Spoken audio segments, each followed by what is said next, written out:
tap on write something. And I should have the option for live video. It'll say that it's new. Let me also show you, you can do this just on your timeline. So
Last of Us is one of the rare beloved games of the past decade that not only didn't demand a sequel, but actively seemed to resist the idea. Its story is poignant enough because of how self-contained it is. But with The Last of Us Part 2, developer Naughty Dog rises to the challenge with not only a complex and brutally emotional story that gives it a reason to exist, but also deep and satisfying evolutions to the original's third-person action stealth gameplay.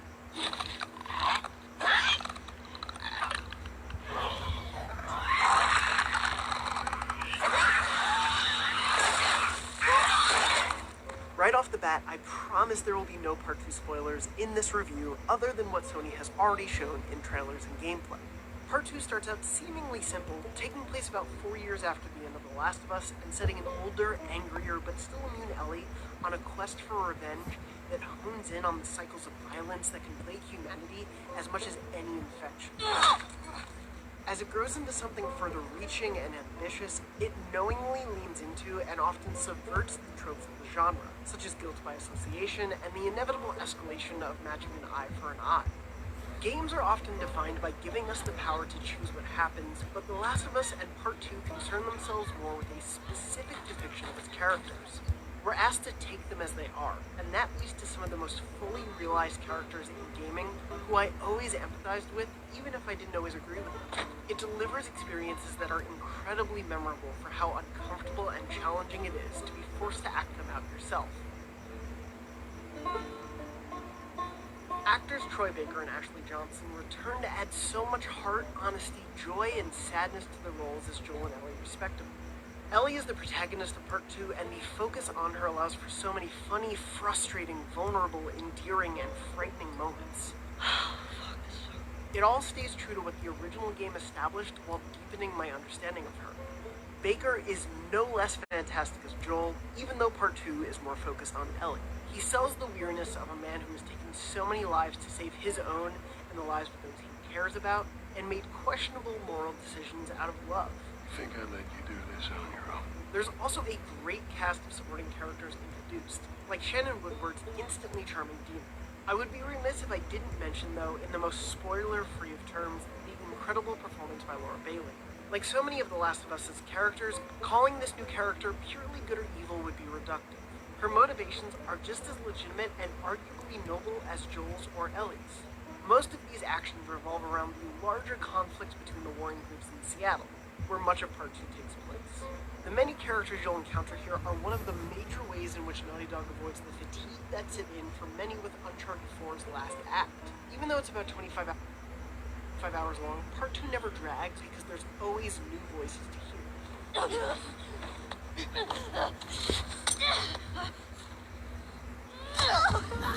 The way stealth, action, and puzzle sequences play out remains very familiar.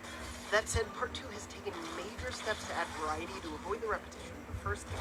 And yeah, some of this sorta seems obvious in hindsight. Like, it's silly to think that adding a jump button in 2020 could feel fresh, but Ellie's athleticism most definitely proves to be key to keeping Part 2's combat encounters interesting and surprising over time. Whether you're going in loud or quiet, the scope of these battlefields is great. They take place in areas like multi-tiered shopping malls or fragmented skyscrapers that offer what feels like naturally complex puzzle boxes. There's always plenty of room to sneak around and pick off enemies one by one, or, as usually happened to me, plan to be stealthy but get caught and scramble to narrowly escape danger. Ellie's moves let you improvise to stay one step ahead of some significantly smarter and better coordinated enemies. That is, if you can learn to understand the various factions. Seraphites communicate via whistles, the WLF carry deadlier modern weaponry, and the infected... Well, no, they haven't started talking to each other, but their mob mentality is more threatening than ever.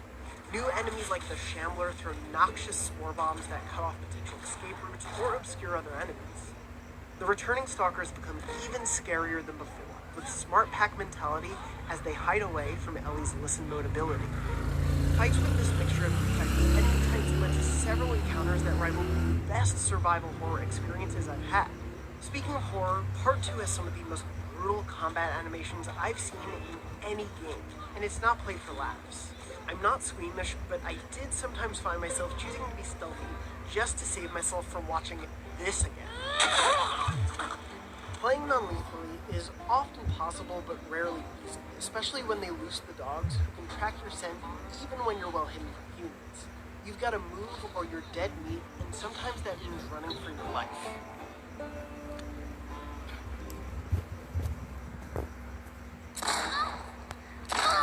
The artfully detailed and realized locations Ellie travels through are layered with backstory. It seems as though every room tells a tale of people frozen in time, and the density and detail of it astonished me. That's especially true of the Uncharted Lost Legacy style open world area, which rewards exploration with great character moments. It was also a huge relief that I never once had to find a floating pallet to use as a raft for someone who couldn't swim. Part 2's environmental puzzles never feel as mindless as that, because they rely a lot more on contextual challenges that make smart use of Ellie's journey through skyscrapers, residential neighborhoods, sewers, and much more.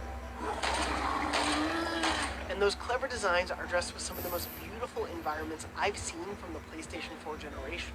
Fantastic audio design plays a big role as well. It starts with a moving score by returning composer Gustavo Santaolalla and goes all the way down to the little details. Characteristic for the region, the oppressive thump of rain masks the terrifying noises of the infected that lurk outside. From the slight hum of a silenced pistol to the harrowing boom of a shotgun, from the guttural screams of the clickers to the muttered self-reflection of Ellie as she kills an enemy. Naughty Dog's post-pandemic world sounds alive.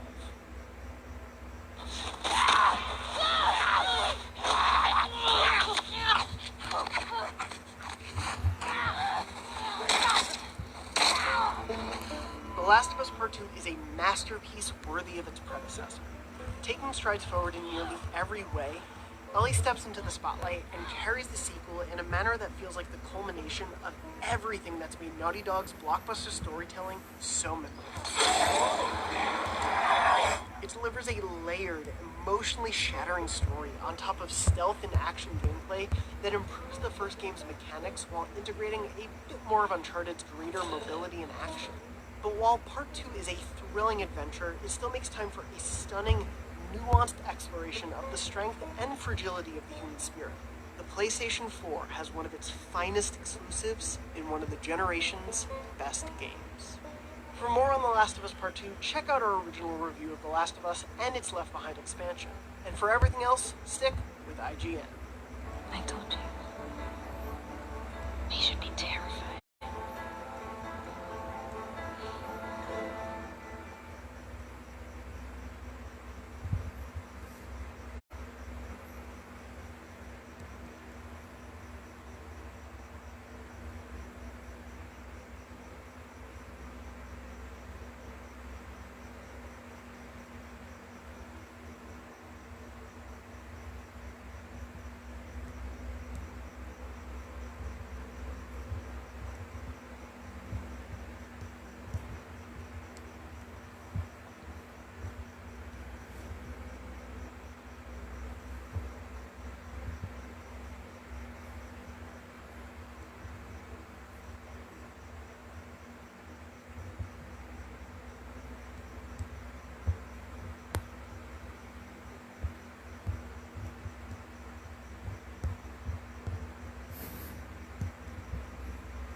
freaked out by spiders.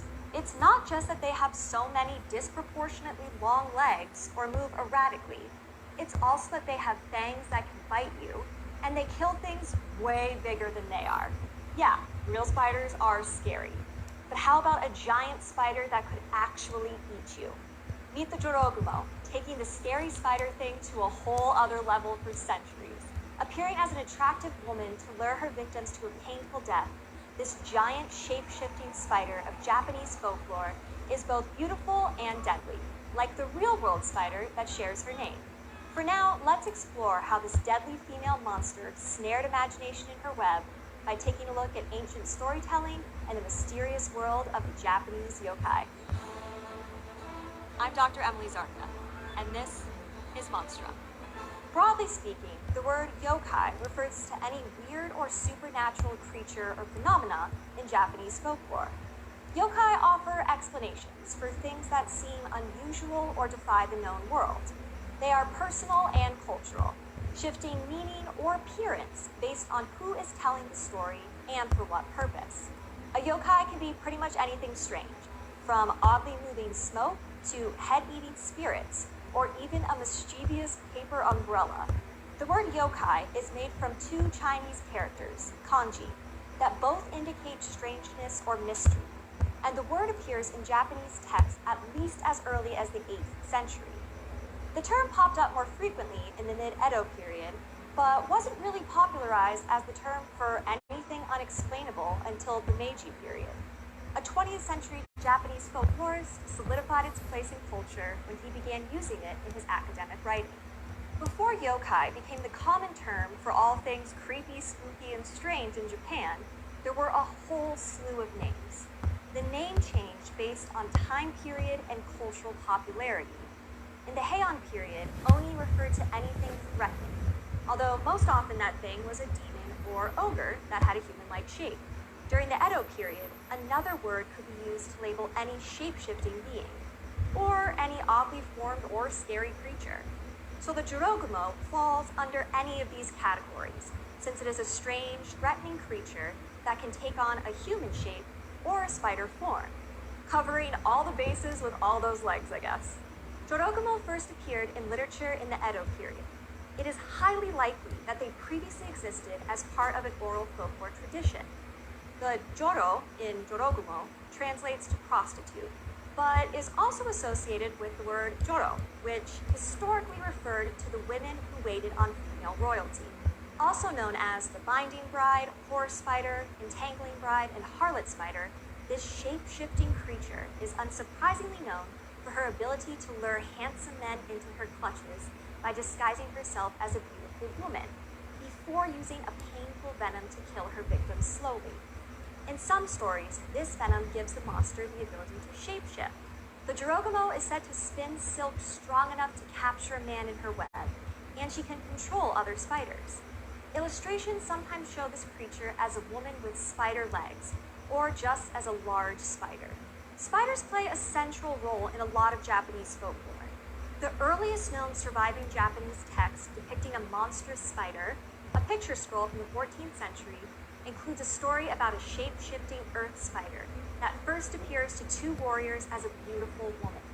She tries to trap them by throwing balls of silk webbing before they stab her and she flees. Later, the men find a many-legged creature wounded in the same area the woman was stabbed. They cut the creature's abdomen open, and almost 2,000 human heads fall out, along with spiders the size of small children. The creature is called a yamagumo, or mountain spider in the text. This seems awfully similar to the Jorogumo, and it definitely shows the association between beautiful women and spiders in Japanese folklore. One of the earliest written stories of the Jorogumo comes from the 17th century text. It tells of a young samurai who takes shelter in an abandoned structure, strung with spider webs. He's approached by a young woman carrying a child, who she insists was fathered by him.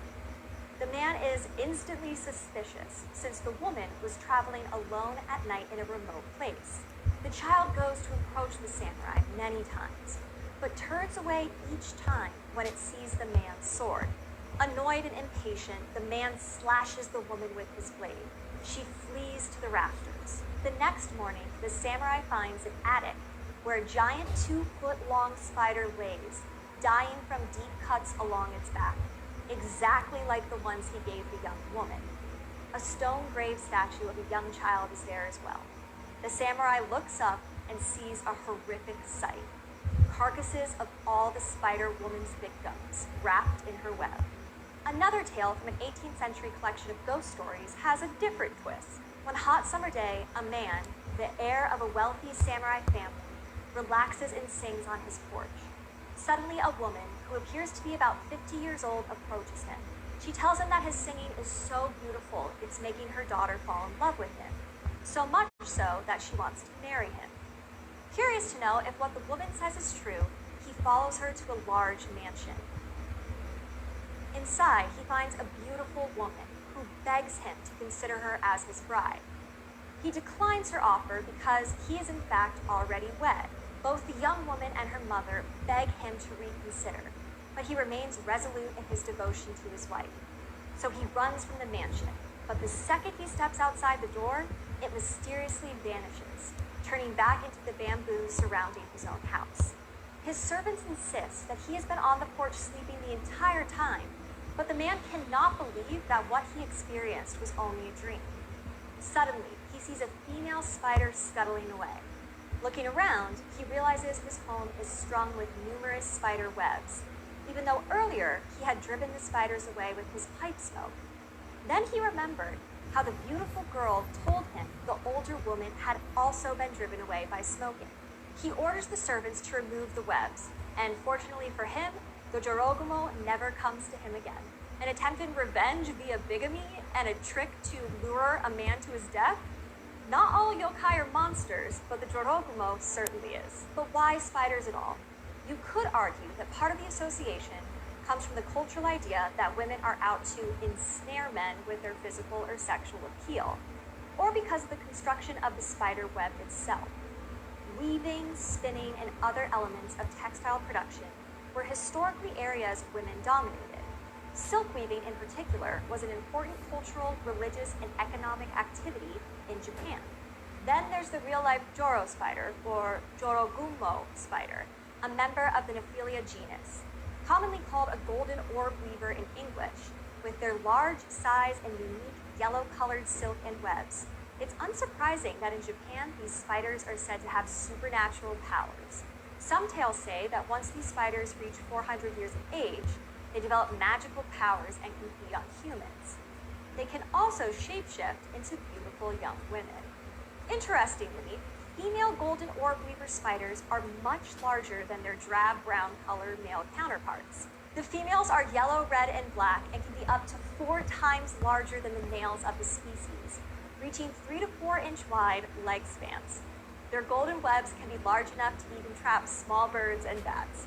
Given the name of these spiders and how closely its legends relate to the yokai, my guess is that the real golden orb weaver spider helped inspire the original oral folklore of the Jorogumo. Scary lady spider equals scary spider lady. The East Asian golden orb weaver spider was first discovered in North America in 2014, which seems ironic given that their fictional counterpart is becoming increasingly popular here and in other parts of the globe. While long associated with folklore in Japan, yokai have left a strong literary and visual history. When illustrated scrolls became popular during the classical Heian period, yokai that largely existed as oral stories took on visual form. By recording these unusual beings, their forms became more solidified in how they were portrayed, but the art inspired many other different kinds of yokai as well. Today, we've seen a similar resurgence as the Jorogumo becomes more well known outside of Japan.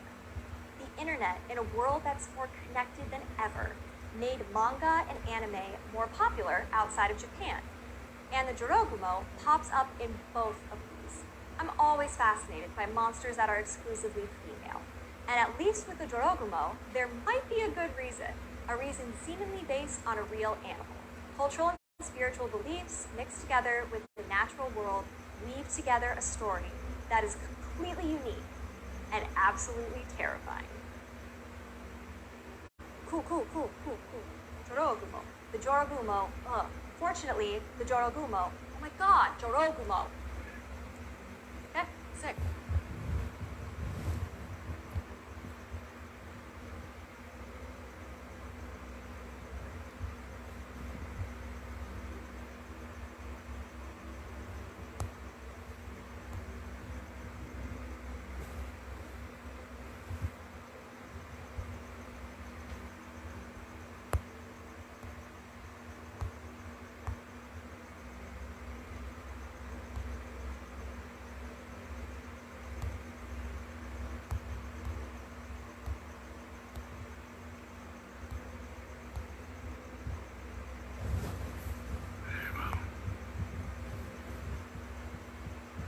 Release the Kraken.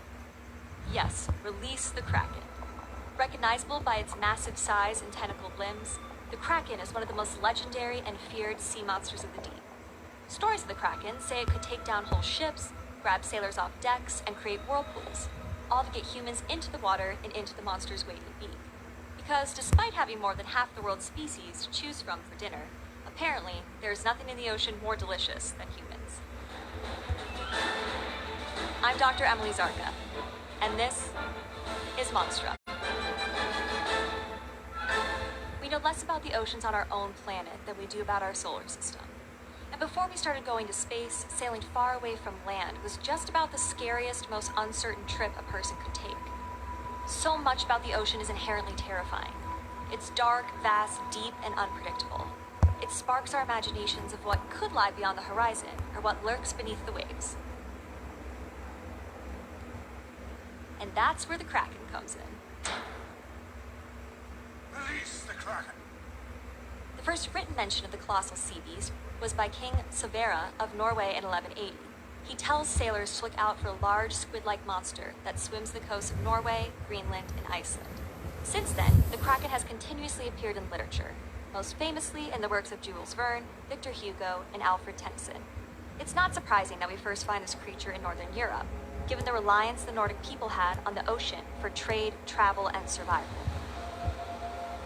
Unlike other sea monsters that require a bit more imagination, the idea of a giant, tentacled creature prowling below the surface of the water, waiting to take down unsuspecting ships and sailors, makes sense. Because there are living organisms that fit the description, minus the sailor-eating part. The giant squid and the colossal squid are two living cephalopods that can be found in every ocean on Earth. Giant squid really are giant, measuring up to 43 feet in length, but the colossal squid holds the title of the world's largest living invertebrate, growing up to 49 feet long at current record. The largest one found so far weighed over 1,000 pounds. Oh, and in addition to suckers, it has barbed hooks on its tentacles, and they are very fast swimmers. Both species frequent the deep, cold waters of the ocean, making it hard to see them in their natural habitat. Before the 21st century, no photographic evidence of a living giant squid existed. It wasn't until 2006 that we first caught these creatures alive on video. The Kraken is bigger than giant and larger than colossal. It's a sea beast with multiple tentacles that often acts aggressively towards humans. A Kraken is basically an angry water squid. Personally, I'm terrified of the Kraken.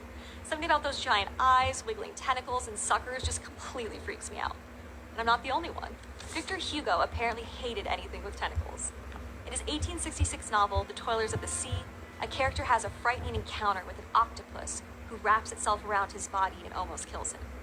Hugo dedicates an entire chapter outside of the plot to rant about how terrifying and monstrous these, quote, devilfish are. Writing about, quote, what ancient legends call the Krakens, he describes them as glutinous masses endowed with a malignant will. Hugo describes how such a creature could wrap itself around a swimmer and drown them, and even goes as far as to say that they are capable of sucking blood with their tentacles. He summarizes his fear of suckers, stating, quote, claws are harmless compared with the horrible action of these natural cupping glasses. The talons of the wild beast enter into your flesh. With the cephalopod, it is you who enter into the creature. Yikes. There are real accounts of octopuses attacking and even drowning swimmers, many of which occur in the 19th century, the same time Hugo, Tennyson, and Verne wrote their Kraken stories. In Verne's 20,000 Leagues Under the Sea, Captain Nemo and his crew are attacked by not just one, but 10 or 12 horrible monsters, described as giant octopuses.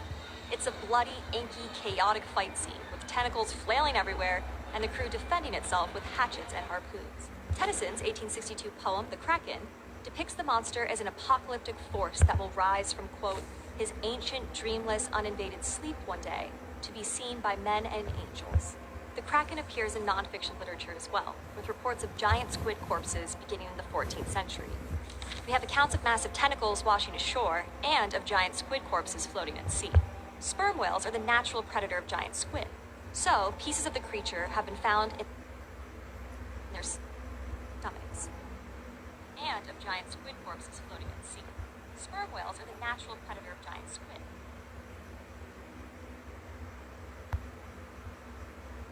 And they even sometimes get scars of huge sucker marks from squid that put up a fight. Okay, but how does that explain the legends of kraken attacking humans? Well, octopuses have attacked swimmers and divers. We have the footage. But there's another element at work: sharks. We need to take these predators into account when talking about the kraken. Though shark attacks are rare, they do happen. Often, all witnesses would see is a flailing body, blood, and maybe even the victim dragged under the surface of the water, but no evidence of what was causing the attack. This established the idea that large creatures in the ocean posed a threat to humans. Combine that with sightings of the alien body of a giant squid or a large tentacle, and the kraken legend begins to take form. To quote Hugo, these animals are indeed phantoms as much as monsters. They are proved and yet improbable. The kraken is unnerving because it resembles a real animal. Sure, we don't have conclusive evidence of one over 50 feet long, but we've only measured about 500 giant squid throughout recorded history. We can hardly call that a representative sample of an entire species. All we really have are glimpses of a creature we don't completely understand. The relatively few species we do know about in the deep ocean are frightening because they seem otherworldly. We don't need to look to space for aliens. They exist right here in the uncharted territories of Earth. Even more bizarre creatures may exist in the dark depths of our oceans, inspiring authors to craft even stranger, more terrifying sea monsters. Yeah, I'm not gonna do plaid. You can hold me to that. So there. Severa, you see what I mean? The one-eyed giant you know and love has dominated popular imagination for thousands of years. The Cyclops combines two monstrous elements into one: a humanoid of massive stature and a physical malformation that only rarely occurs in real life. The most famous Cyclops, the cannibalistic shepherd of the ancient Greek Homeric myth, isn't the only one. He's one of many that turn up not just in Greek mythology, but in other cultures throughout the world. So why is this? Why a one-eyed monster in the first place?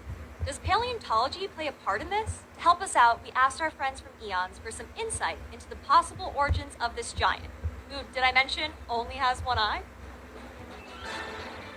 I'm Dr. Emily Zarka, and this is Monstrum. The Cyclops is not a singular creature that always looks the same or comes from the same place. The word means round eye and can apply to all kinds of monsters. Chances are the one you've encountered is some variation from Homer's famous text, the Odyssey. The hero Odysseus and his men sail to the land of the Cyclops, an island home to a people described as arrogant, lawless folk.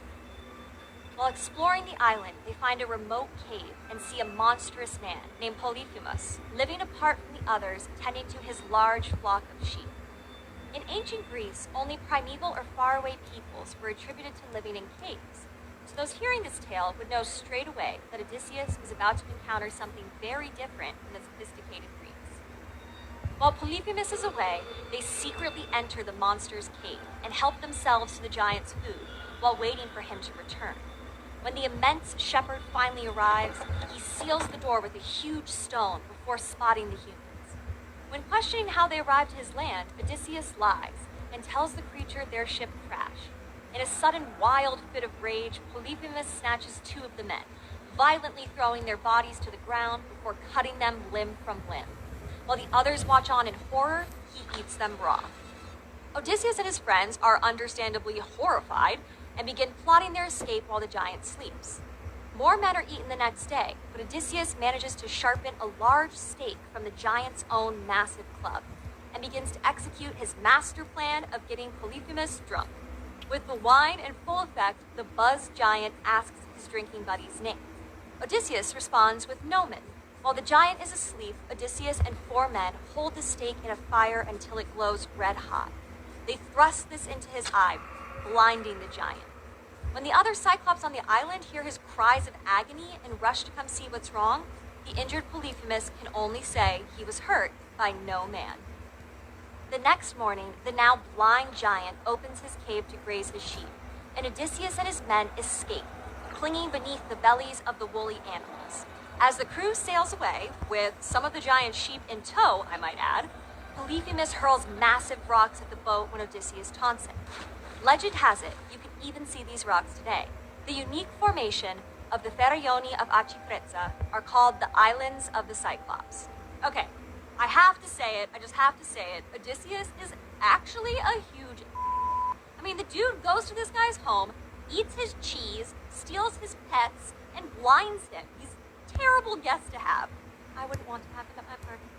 Despite the popularity of this story, Homer never actually says Polyphemus or any of the other Cyclops have only one eye.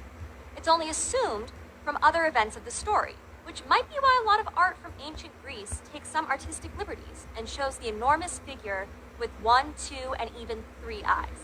But there is another Greek myth with creatures also named Cyclops, who are specifically described as only having one eye. So that author clearly stole from Homer, right? Well, not exactly. Scholars still argue today about which text came first. In his Theogony, written around the same time as Homer, the famous Greek poet Hesiod tells of a trio of smiths. These 3 brothers were said to be born from the union of the gods Gaia and Oranos, each with a single eye in the middle of their foreheads. They are called Cyclops after their appearance. Each brother is given their own name, and in Greek they translate to thunder, lightning, and flash. These one-eyed children of gods gifted Zeus with his thunderbolt, much more sophisticated and powerful than the simple, violent shepherds of Homer's story. Hesiod details that strength and might and craft were in their works. The Cyclops here are portrayed as blacksmiths, and according to one ancient Greek historian, they are even credited with the invention of bronze weapons. Let's think about this association for a second. The ability to forge iron, the job of a blacksmith, requires immense physical strength. It's not really hard to see how such figures would be considered giants in mythology. Smiths were important in antiquity, but they were often seen as outsiders, given that they did not labor in the fields or hunt like most other people of the time. And if you've watched an episode of this show before, you'll know by now, marginality often equals monstrosity. So whichever story came first, we have 2 Greek traditions of the Cyclops. One is a society of sheep-herding giants, and the other as one-eyed children of gods. But why giants with only one eye in the first place? Well, there's a pretty popular theory involving skull fossils. Now, I'm definitely not a paleontology expert, but luckily for me, I do know a few cool ones. Blake, could dinosaur bones help explain the Cyclops myths? Now, according to an Austrian paleontologist named Othenio Abel, it was elephant fossils, not dinosaur bones, that inspired the original Cyclops myths. Elephants and their relatives belong to a group known as the Proboscideans. And while these amazing animals don't live in southern Europe today, they show up a lot in the fossil record of the Mediterranean. One of the first species to arrive in Europe was Gomphotherium, a bizarre mammal with tusks on both its upper and lower jaws. Scientists think Gomphotherium made it to Europe about 18.5 million years ago, and its remains have been found in Spain and Turkey. And it wasn't the last of its kind to roam the Mediterranean coasts. Mammoths, mastodons, extinct elephants, and a behemoth named Dinotherium lived there too. Dinotherium, whose name means terrible beast, had downward curving tusks anchored to its chin. And did I mention that it was big, like really super duper big? A full-grown Dinotherium stood 4 meters tall at the shoulder and may have tipped the scales at 12 metric tons, making it twice as heavy as a modern African elephant. But these ancient proboscideans weren't always giants. On Cyprus, Crete, and many other Mediterranean islands, paleontologists have found remains of dwarf elephants. And Sardinia, an island near eastern Italy, once even had miniature mammoths. And of these smaller proboscideans, among the very smallest was Paleoloxodon falconeri, standing no more than 1.2 meters tall. And much like Odysseus' Cyclops, its remains are often found inside of caves on Sicily and Malta. In fact, Spinagallo Cave in southwestern Sicily has yielded over 2,000 dwarf elephant bones to date. So what explains these shrunken giants? Well, in biology, there's a concept called Foster's rule. In a nutshell, it states that on isolated islands, the descendants of small mammals, like rats, frequently get larger, especially if there's a lack of predators. And the reverse is often true too. When big-bodied mammals like elephants populate an island, natural selection can favor smaller body sizes because there are fewer resources. Big or small, though, a proboscidean skeleton might look downright bizarre to anybody who's never seen a live elephant. In 1914, Othniel Abel proposed that when the ancient Greeks came across these fossils, they mistook them for the remains of one-eyed humanoid giants. The reason for the misunderstanding, he said, was the one feature that most proboscideans share, the large nasal cavity high up on the forehead. Abel reasoned that if you saw an elephant's skull and had no idea what its owner looked like, you might not know that this hole had once been connected to a fleshy trunk. Instead, you might think it was a single extra-large eye socket in the middle of the animal's face. Sound familiar? While giants are present in the midst of almost all ancient civilizations, Homer's version has dominated in the modern period. Variants of the Homeric Cyclops have been found in France, Turkey, and Estonia, among other places. And there's even a version in a famous collection of Arabian folk tales, 1001 Nights. In the 16th century, a Turkish manuscript showed the myth existed outside of Greece. In this version, a Cyclops-like figure demands to be fed 2 people and 500 sheep a day. He is ultimately defeated with a spit to the eye, and the hero escapes under the skin of a ram. Later in the 19th century, Wilhelm Grimm, yes, he's one of those brothers, published a book collecting 10 folkloric versions of the Blinded Ogre story. Grimm is widely considered the first folklorist to investigate the various global versions of Homos polyphemus. In the book, he states that all versions of the myth had ancient origins. Maybe those fossils we were talking about?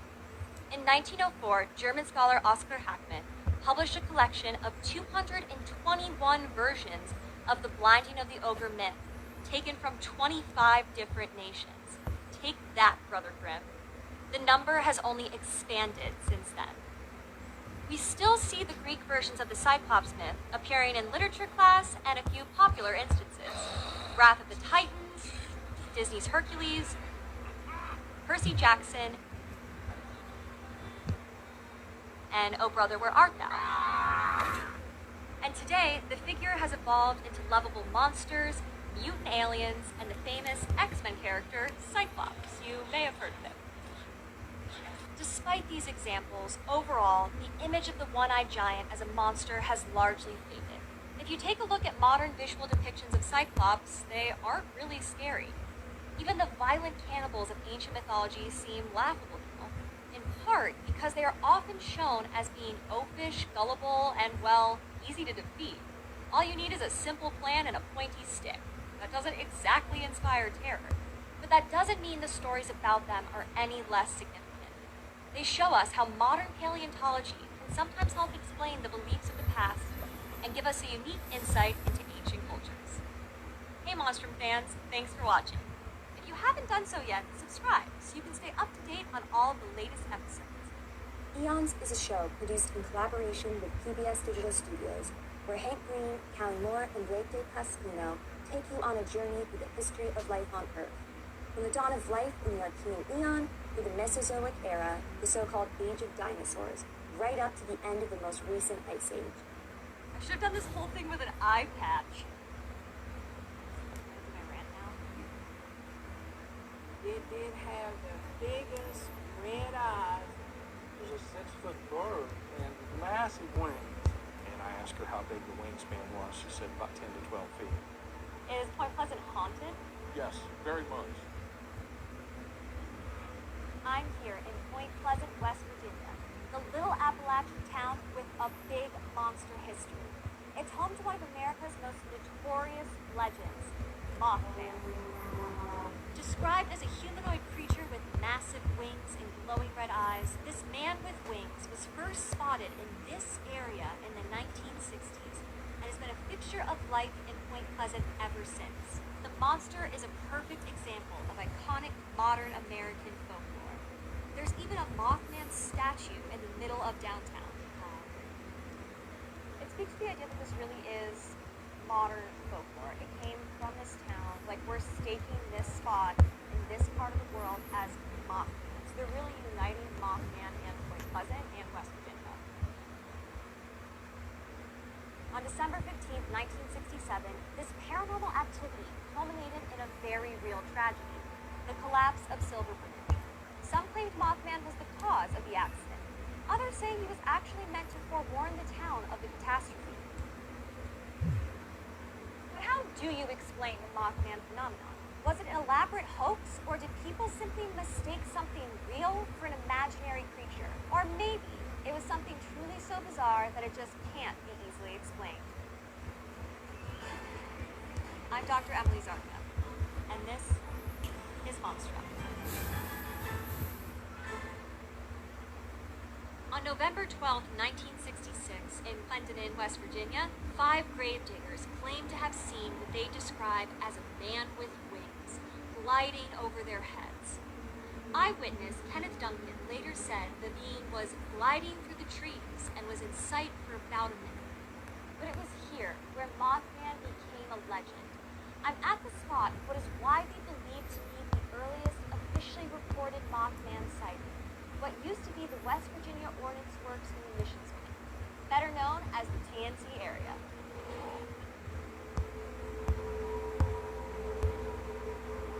On November 15, 1966, 2 young married couples, Roger and Linda Scarberry and Steve and Mary Millette, were driving around the TNT area when they reportedly spotted what looked like a man with large wings standing in the middle of the road. Steve described the creature as being 6 or 7 feet tall, with a 10-foot wingspan and red eyes, about 2 inches in diameter and 6 inches apart. Linda claimed she couldn't see a head or arms, but also saw glowing red eyes when the car headlights hit the figure, who seemed to shy away from the light. Frightened, they quickly sped away from the figure, but shortly after, while traveling along Route 62, they spotted it again. This time, it followed them. They claimed they couldn't shake the creature even when the car reached speeds as fast as 100 miles an hour. This is Denny Bellamy, the Mason County Visitors Bureau Executive Director.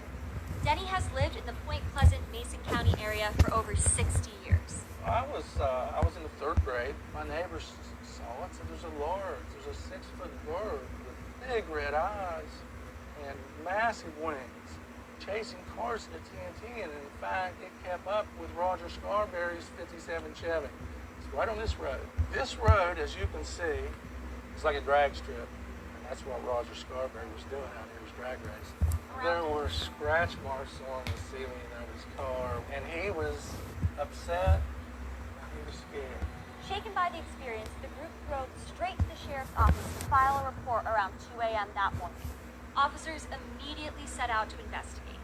By the time they arrived at the TNT site, no evidence of the creature could be found.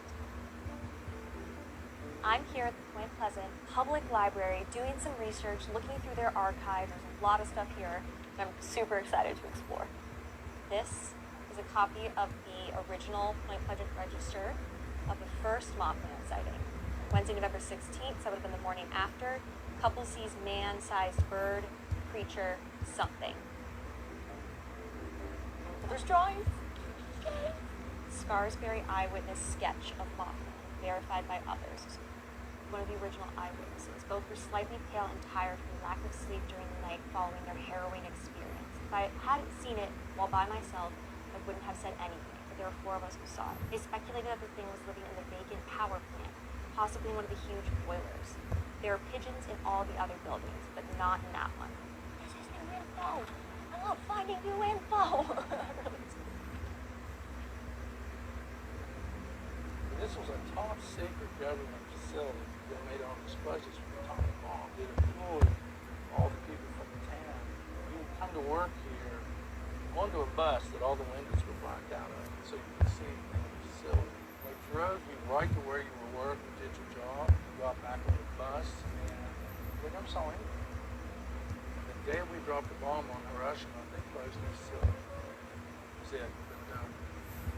We're going to go look at the bunkers that give the TNT area its name. It's where they stored the key and nitroglycerin.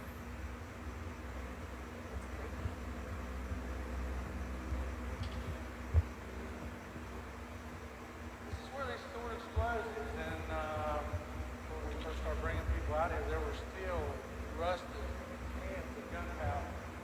So here's definitely some Mothman graffiti. I mean, we have the humanoid structure, we have the wings, the big, you can see two large eyes.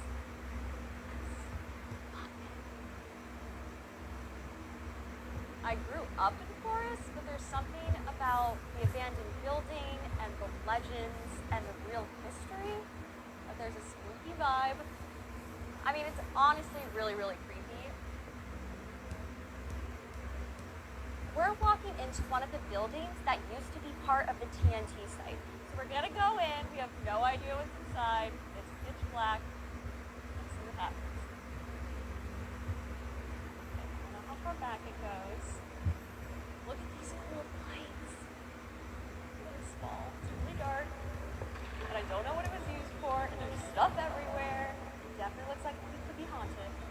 Especially by the workers who be here, you never know. Ooh, and I just kicked something. Okay. Now I'm more freaked out now to come in that building. I have to walk in, but you never know.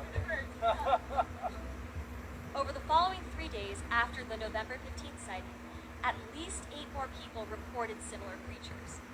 My brothers and we don't look for something outside the car. If I'd roll my window down, I'd just get touched it. And then it jumped on the hood and just sat there and just squatted kind of and looked at us. But it did have the biggest red eyes, and it run right past the car, and it jumped up in the air and just opened up the biggest pretty set of bird wings, because you could see the feathers in it and everything. Just opened them up and just went off in the night like that. For 1 year, starting in November 1966, over 100 eyewitnesses reported accounts of the Mothman in this area. Almost all agreed on the same points. The monster was as large, or as larger than a big man. It had wings but no feathers, and took off into the air straight like a helicopter, gliding through the sky. Its face was indistinguishable besides 2 large, glowing red eyes. The town's population was so intrigued by the creature that hundreds of local residents, some armed, went hunting for the winged figure. There was a police officer directing traffic. There was so much traffic out here. Well, the sheriff's deputies had to come. Newspapers are often the first indicators of an emerging legend. They help rumors become lore as more variations are published and told to the public. Mothman was no exception. He even received his famous title from an anonymous Ohio newspaper copy editor, who likely gave the mysterious bird the name Mothman after the famous comic book character Batman, who was the subject of a popular TV show at the time. Later that month, the Beckley Herald-Dispatch renamed the Mothman as the Mason Bird Monster, but that didn't quite stick. Were the Mothman eyewitnesses in the 1960s really seeing a monster? Some people certainly saw something in the night sky. The sheer number of sightings might be an example of the psychological and social phenomenon known as mass hysteria. The textbook definition of mass hysteria says it is a form of mass contagion in which an irrational belief or behavior grips a group or community. The size of a small town like Point Pleasant offered a unique social environment. Residents either had a Mothman story themselves or knew someone who did, which allowed the story to circulate in a relatively closed inner network that could bolster the belief in the creature. What is undoubtedly very real is the event that stopped the Mothman sightings of the 1960s. On December 15, 1967, exactly 13 months after the first reported sighting of Mothman, an estimated 31 cars and trucks plunged into the Ohio River after the bridge connecting Ohio and West Virginia collapsed. 64 people went into the water. 46 of them died. It officially ended the Mothman. That's what ended the story. That was it. When the bridge failed, no one wanted to hear about the Mothman anymore. It was ultimately discovered that a single eye bar, 55 feet long, fractured, causing the pin holding it in place to become loose and the tragic chain of events to follow. Survivors and witnesses recall that the bridge shook violently before it collapsed. Some even say they saw Mothman on the bridge days before. This is really where the myth of the Mothman as a harbinger of death started. Was he a warning to the townspeople, or a cursed being bringing destruction with him? Some people speculated that Mothman and the bridge collapse had something to do with a rumored legend, known as the Curse of Cornstalk.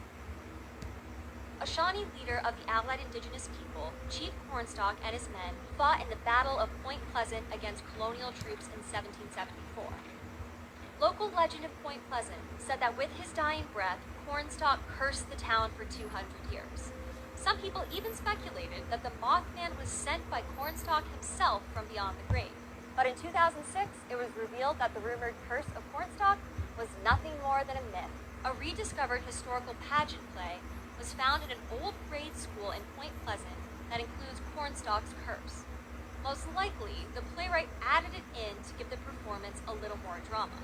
And the energies of its people paralyzed by the stain of our blood. So saying, he fell dead by the side of his son. There's the curse. Maybe the Mothman sightings can be explained by something from the natural world. It was proposed early on that the Mothman was actually a sandhill crane, when a West Virginia University professor told the press in an article published December 1st, 1966, quote, "I definitely believe that's what these people are seeing." This is the sandhill crane. Dr. Robert Smith of the West Virginia University Biology Department said the description fits that of the sandhill crane. Sandhill cranes have an average wingspan of around 6.5 feet and are about 3 to 4 feet tall. They also happen to have red patches around their eyes. But Dr. Z, you may be wondering, do sandhill cranes ever make it to West Virginia? The answer is yes. Because I am a crazy bird person and this Mothman thing was driving me insane, I contacted the Cornell Lab of Ornithology for sandhill crane data from the 1960s. While they couldn't give me anything from that time period, I did find that sightings of sandhill cranes happen today. At least 28 of them have been spotted in West Virginia between January 2017 and August 2019, sometimes in large groups. Brenda Knight, the sister-in-law of one of the November 15 witnesses, said, quote, "We all thought it was a mutant sandhill crane because of the toxins in the swamp." Maybe Brenda was onto something. She wasn't the only one to think that illegally dumped chemicals had caused animal mutations.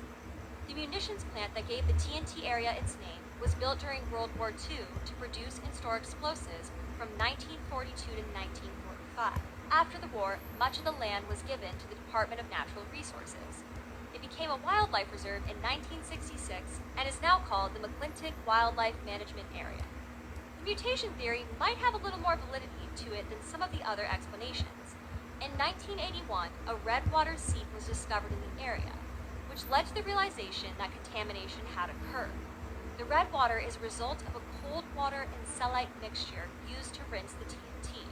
According to the U.S. Army Corps of Engineers, the red water was discharged directly to the Ohio River through a pipe located about 1 foot offshore. After becoming part of the National Priority List in 1983, cleanup became the focus and groundwater extraction was completed in 1997. So how could you explain Mothman's infamous glowing red eyes? Another type of bird was quickly thrown out as a possible explanation to the humanoid flying creature, one known for its silent nocturnal flights. Owls. It's always owls.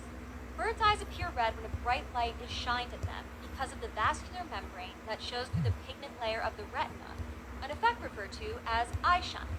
One owl is known for its very dramatic eye shine. The barred owl is a large species with a rounded head common throughout the southeast that prefers to roost in old trees and open forests. Extra blood vessels around their eyes make them glow more red than other species.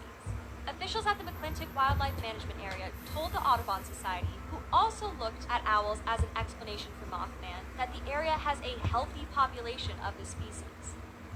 Some people in Point Pleasant argue that Mothman was really just a lost weather balloon, or even an elaborate hoax.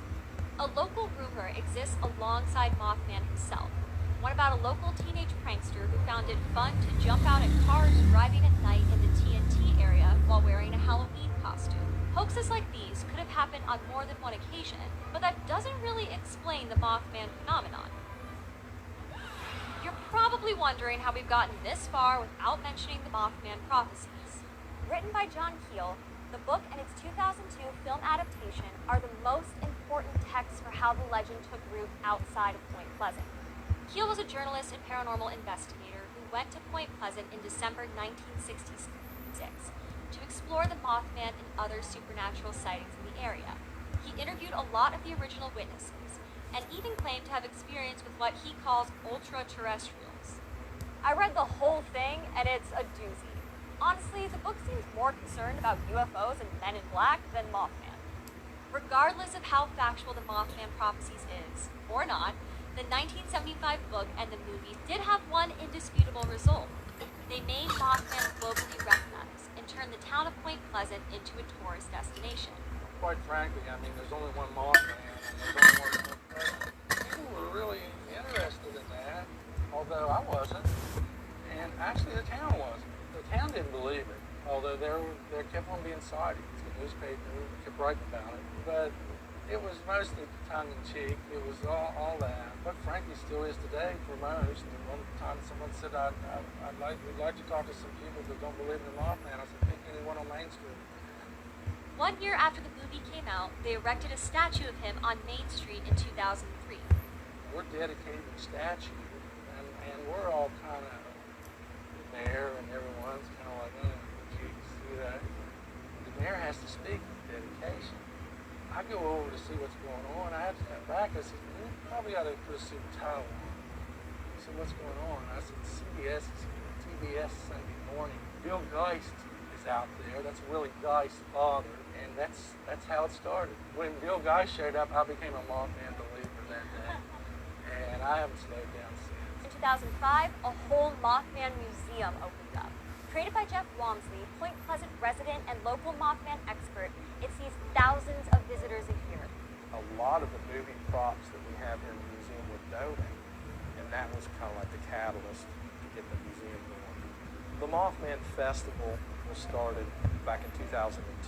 It's a big boom for the tourism here. I mean, with the festival, the museum, people have embraced it. You know, we still have skeptics, which is fine. I mean, you know, I'm not out to convince anybody of anything. I mean, everything in the museum is for people to decide for themselves.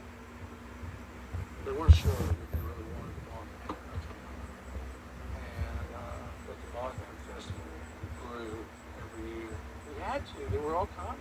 We had no choice. Tourism has grown and grown, and our entire state has embraced it now. That is in 1 week in the year, the entire town will tell you anything you want to know about the Mothman. We just enjoy looking at everything. And it's entertaining for us. How much money is made on it now? Probably 2 million goes down on Main Street on the weekend, which is probably more than the rest of the year. You know, we attract 10 to 12,000 people. So the town's population doubles. You know, the local people, they're used to it. I mean, they're used to the attention and everything. And don't get me wrong, Point Pleasant has a lot to offer rather than just Mothman. You know, Native American history, riverboat history, farm museum, river museum, all that kind of stuff. To me, I think, you know, the Mothman story is just a nice way to get people's attention. They come here and they're like, oh, you know, we've got the flood wall murals, you know, we've got the river museum. I don't see anything negative about it. With the help of the internet, Mothman has become a global phenomenon. Online rumors circulate frequently, some claiming that he was spotted before the Chernobyl disaster and even in the smoke of the towers at 9/11. Most recently, the largest number of Mothman sightings in one area occurred in Chicago in 2017. There were more than 20 reports of a winged humanoid in Chicago from April to July of that year. Whether you believe in him or not, Mothman has become a cultural touchstone, a monster myth that inspires both fear and fascination. Legends only truly take root when they become a subject of conflicting opinions. They are born in stories told and retold with countless contradictions, additions, and disputes. Mothman is no different. He's been demonized and deified in almost equal measure. Mothman shows us how a local phenomenon can become a global sensation. People identify with Mothman. He's a rumor and an outcast, a monster who was ultimately embraced by the small town that once feared him. Whether the people of Point Pleasant like it or not, Mothman is now part of their town's identity. It can even be argued that the people of Point Pleasant embraced the creature because it made their little part of the world visible to a lot more people. Like other small towns, a portion of the town's economic survival depends on its ability to attract outsiders. It does feel like a ruin, and I always think that ruins carry some kind of energy that allows them to attract hits like this. I'm not surprised being here now that there were so many pumpkin sightings. I'm actually not. I don't know. I think it's probably a bird, some kind of giant bird, maybe mutated, maybe just abnormally large and freakish, but there's something. And the way this forest is so creepy, there's definitely a way that imagination could run wild. 100%. Personally, I have also been in a lot of creepy forests, and this one tastes the cake. I don't know. If I was a monster, this is where I'd be. A legend survives when it is able to adapt to the current cultural moment. The Mothman has done this astonishingly well. He's gone from mysterious humanoid to prophetic demon, guardian angel to ultra-terrestrial, scary monster to cute cryptid, and everything in between. Interestingly, no witness has ever reported this creature harmed a human. Maybe he really is just your friendly neighborhood Mothman. Mothman's about number 5 on the list of things I don't want to run into out here. What's number 1? Snakes. I do not like snakes.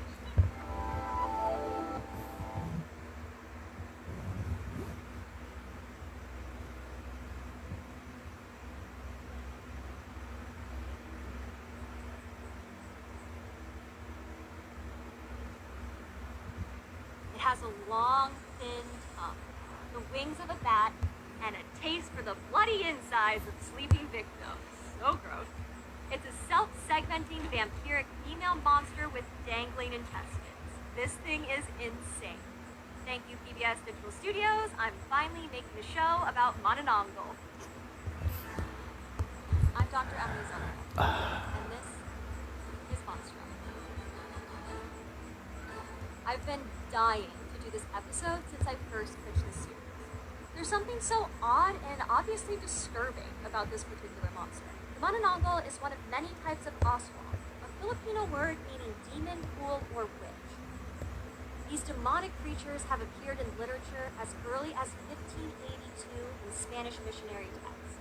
But before the Spanish arrived, it's very likely that the indigenous peoples of the Philippines already had oral folklore about this monster. The vicious, organ-sucking Mononongal is sort of like an aswang subspecies. There are many different types of monsters in the Philippines that are labeled as aswang, but their appearance and habits divide them into subcategories. There's the blood-sucking vampire, the man-eating were-dog, the vindictive or evil-eye witch, the carrion-eating ghoul, and the subject of this video, the self-segmenting viscera sucker. The name Mononongal comes from the Filipino word meaning to remove or to separate. This is what makes this aswang particularly unique, because she detaches her upper body from her lower torso. She then soars across the skies at night with bat-like wings. But during the day, the Mononongal is said to look like a beautiful woman. She is adept at successfully concealing her monstrous form and maintaining normal relationships. They can even be married. Her true nature is revealed at night, when her arms convert to wings, her torso divides, and she flies under the cover of darkness, looking for human victims.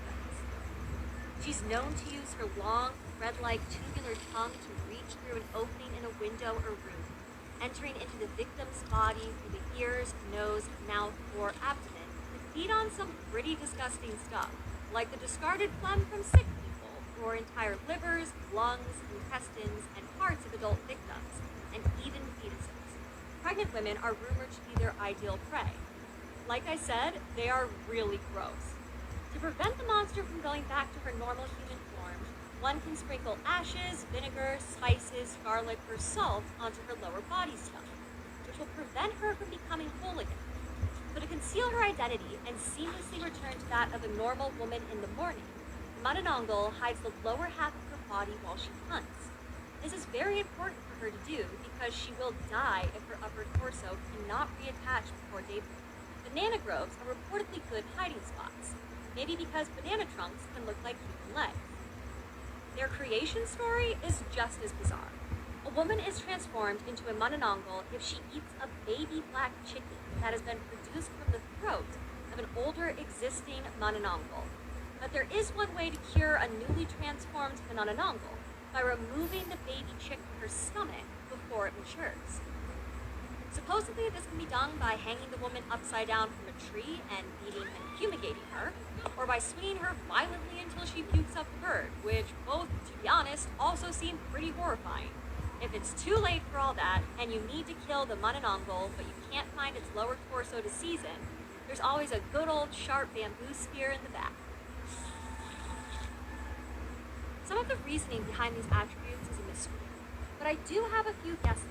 By naming pregnant women and unborn children the ideal prey, unexpected complications of pregnancy, even miscarriage, can be blamed on a monster, and the tubular tongue thing might have taken some inspiration from the largest pseudo population in the Philippines. But those are only small parts of all this weirdness.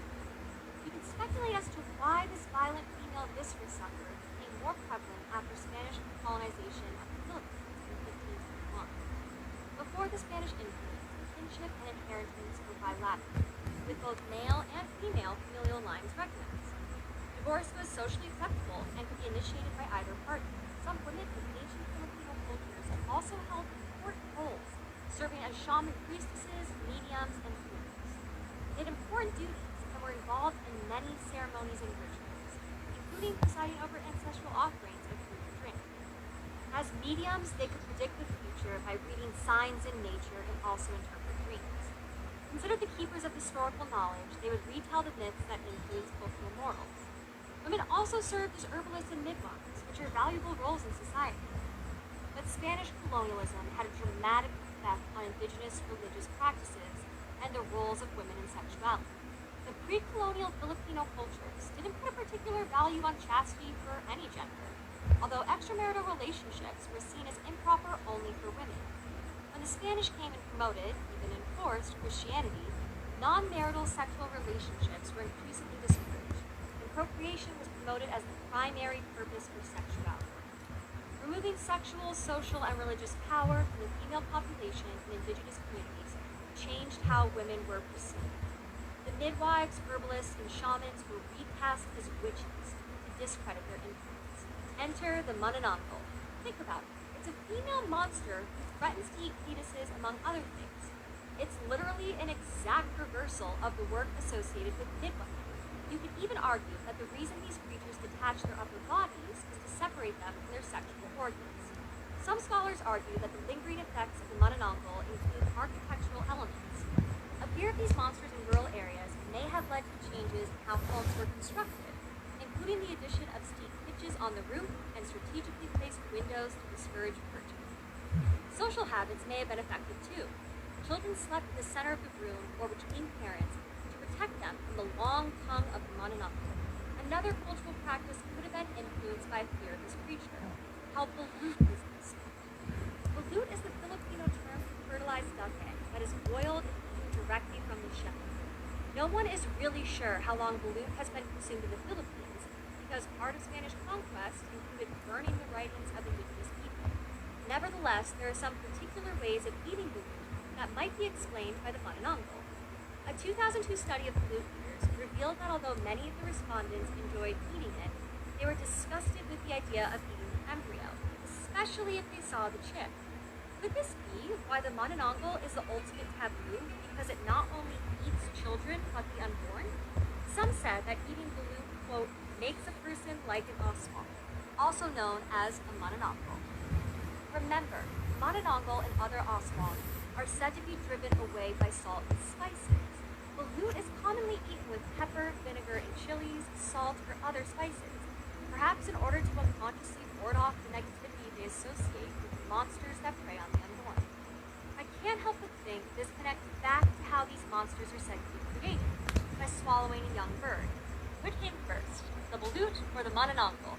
Filipino horror movies featuring traditional monsters contributed to a national identity by revitalizing traditional folklore like manananggals. She's been a staple in Filipino cinema since pioneer filmmaker Jose Nepomuceno made Ang Manananggal in 1927. We'll never know what this first Mononongle on film looked like, since that movie did not survive. But she does appear alongside other Oswong in the 1932 film On Oswong, and more recently in a 2016 film. A few of the female self-segmenting viscerasectors have appeared in Filipino popular culture.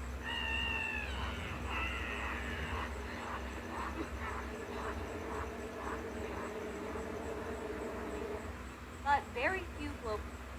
These monsters are relatively unknown outside of Southeast Asia, but that might be changing. Netflix is reportedly developing an animated series based on the Filipino comic Pese. The award-winning series follows a female detective who solves supernatural crimes. There's even a gang war between an Aswang clan and a Manananggal. Manananggal's evolution is rooted in the indigenous history of the Philippines. It reveals how Spanish colonialization forever changed their culture. She is one of the more physically unique monsters I've come across. I think we should be seeing more of this stomach-churning creature.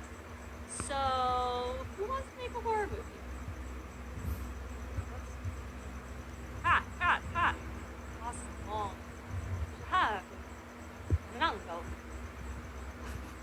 Forests tend to be naturally spooky places. They are dense with trees letting in little light and offering plenty of spots for predatory animals to hide while stalking their prey. Prey that sometimes include humans. But life also thrives there. For the Slavic people, there's one spirit that rules it all, a lord of the woods, the Leshy. The Leshy is a shape-shifting creature that may appear human, but also takes on the form of the animals and plants he protects. He was once believed to lead travelers to their deaths, but could also ensure a successful hunt. He kidnapped young women, but kept cattle from getting lost in the woods. He was feared, but also revered. The Leshy isn't just some high-level boss in a video game, but an important, mischievous, powerful spirit that can trace its history back to ancient religious and cultural beliefs. I'm Dr. Emily Zarka, and this is Monstrum. If you've ever been in the woods, you know how scary they can be, and how easy it can be to get lost. In one 19th century text, the Leshy is directly connected to the dangers of the forest. It reads, "In olden days, when forests were larger and denser than they are now, the Leshy used to be constantly deluding travelers and making them lose their way." It reads, "In olden days, when forests were larger and no forest was safe." While Slavic folklore claimed each forest had its own Leshy, there could be more than one. Territorial disputes between Leshy were said to be the cause of harsh storms, boulders falling, or crashing trees. Supernatural explanations for real events. Most often, a Leshy appears in its imposingly tall human guise, with long claws and shaggy hair, sometimes with horns and cloven feet. He can grow higher than the treetops or small enough to hide behind a blade of grass. The Leshy's appearance is often inspired by the vegetation of the forest, with bark-like skin and a green beard or hair, which makes sense given that his name comes from the Russian word meaning forest. Leshy translates to wood spirit or wood demon. I had the opportunity to talk to one of my favorite authors, Catherine Arthur, who's done a ton of research about Slavic folklore for her Winter Night thesis.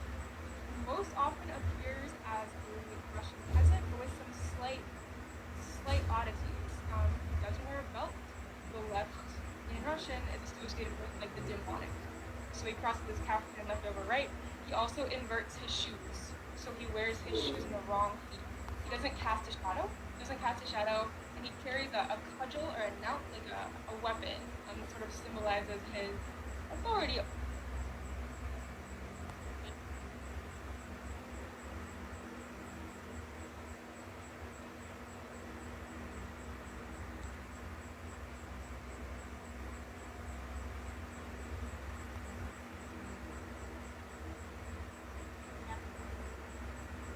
Forest.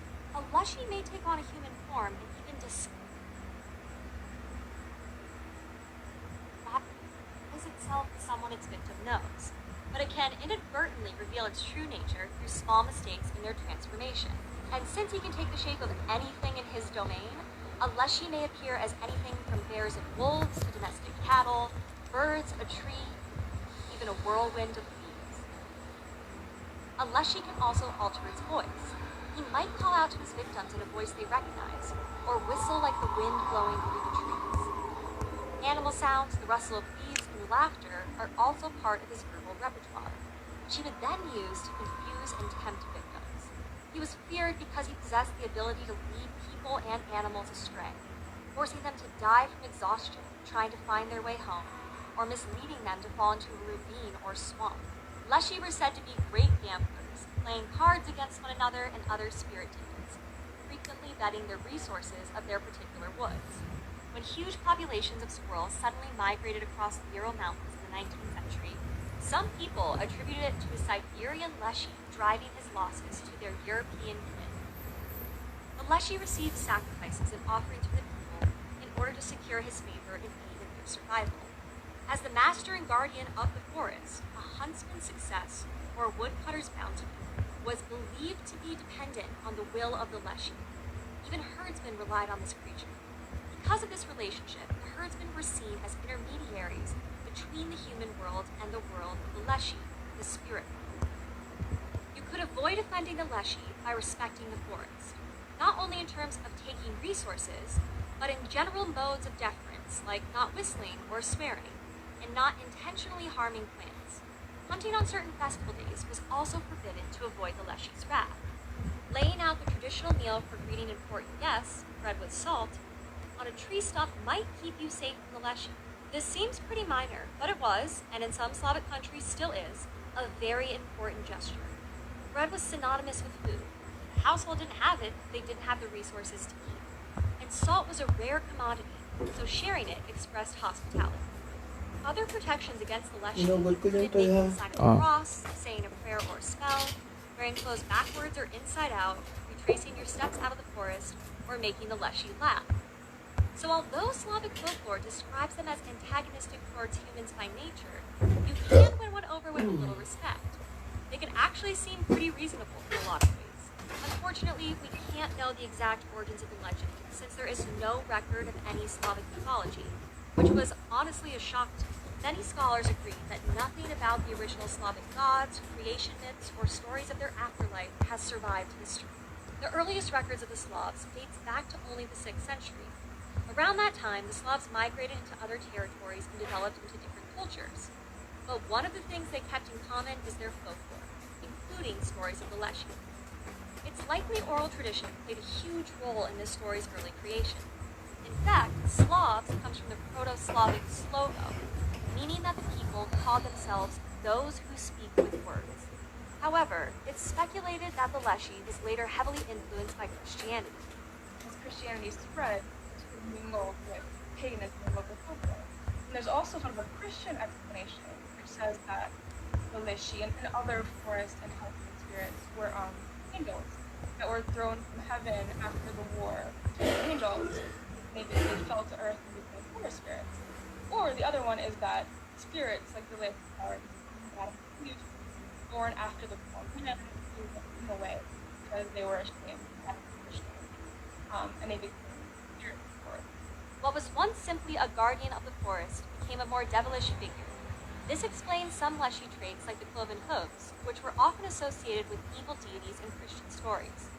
And even in some variations of the monster, a Leshy is created from the marriage of the devil and a witch, or they could be descendants of Satan's army.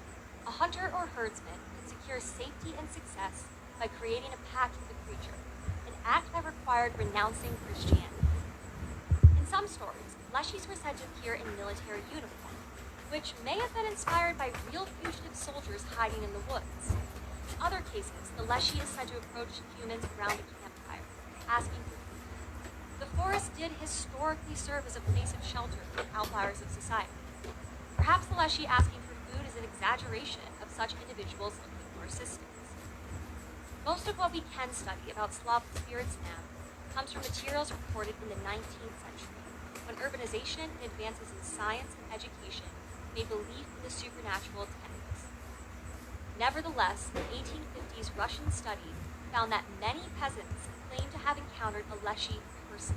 The power of Slavic folklore lasted a long time. It can tell us a lot about how the Slavs saw the world around them. The Leshy has become less popular over time, perhaps because the lessons he teaches are no longer as relevant, as the forests have been cleared and rural Slavic life became less common. While the rituals associated with the guardian and demon of the forest remain, the idea of him does appear in popular culture now and again.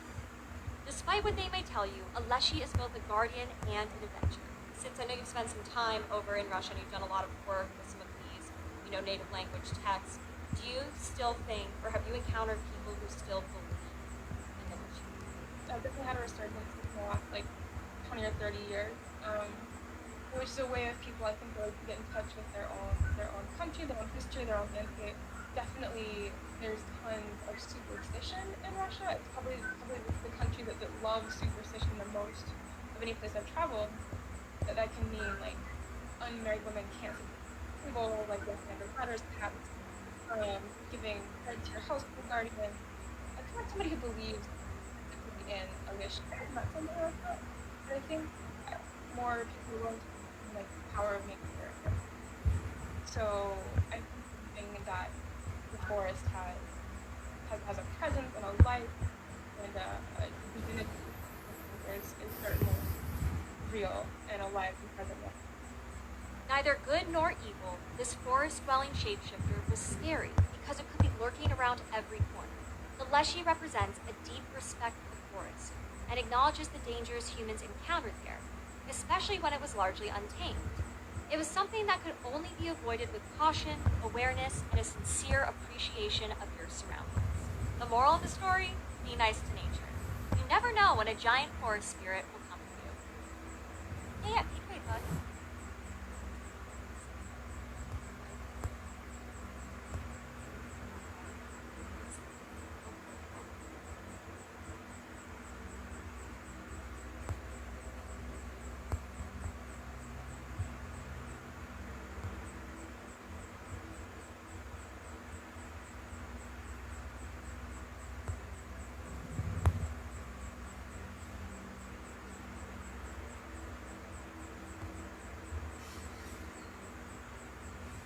Dangerous species lurking just beyond the veil of our solar system, even worse creatures existing within a different dimension that could regularly pierce the fabric of space and time and enter our universe, humanity had to become more than just a creature capable of adapting to our standard meat suits. As the years passed into the technological marvel that was the 20Ks and then the downfall of Pinnacle in the 30Ks, humanity would enter a darker, more restrictive view of life 40Ks. Serving the God Emperor of mankind, humans still spread across the cosmos, building and claiming planets as their own. However, this future is fraught with orcs and essentially elves that would all like to see the human race topple from power. But humans gonna human, and naturally, the answer would be to create a version of humanity so powerful it's borderline ridiculous and almost makes them invulnerable to all forms of being bodied, sort of like how a common guardsman.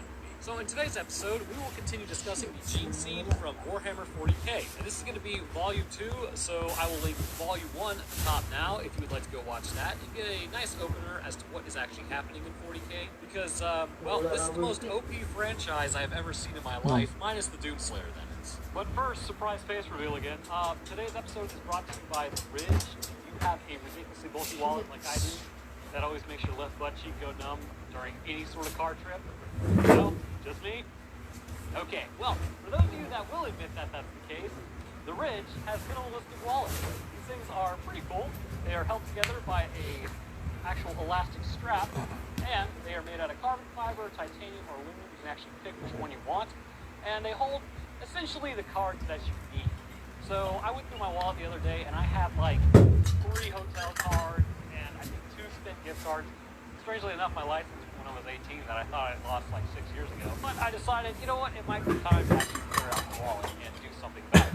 Not into wallets? Well, they also have chargers and backpacks. In fact, I got the wireless charger because even though my phone is a dinosaur, it can still wirelessly charge. So the cool thing about this is I get about 3 to 4 charges out of it when it's fully charged. And also at night, I'll use it, or I'm finding that I'm using it more often than the actual plugged-in charger next to my bed because it works better. But all these products have a lifetime warranty, and with something like 30,000 5-star reviews, I would highly recommend checking them out. And I would also say, dude, I freaking love my wireless charger. Things actually works pretty well. So down in the description, you'll find a link. It is ridge.com/Roanoke, and if you use that on their site, you can get 10% off and free worldwide shipping. So if you want to help out the channel and help me out, tackle the just demons known as student loans, hey man, I would definitely appreciate it. So with our first 6 alterations to the human form, this has given the soldier an advantage in combat not seen before in any other human. But as we continue, even more forms of invulnerability exist within the Astartes that would allow them to absorb the essence of their enemies and convert them into usable knowledge. Oh yeah, this is going to get pretty metaphysical. The 7th of the gene seed organs imposed upon the human form is known as the preomnor. This organ would be located prior to the connection with the stomach, so along the area of the esophagus, more than likely above the diaphragm, as there was more room in the thoracic cavity available. When a space marine ingests anything that may be poisonous or even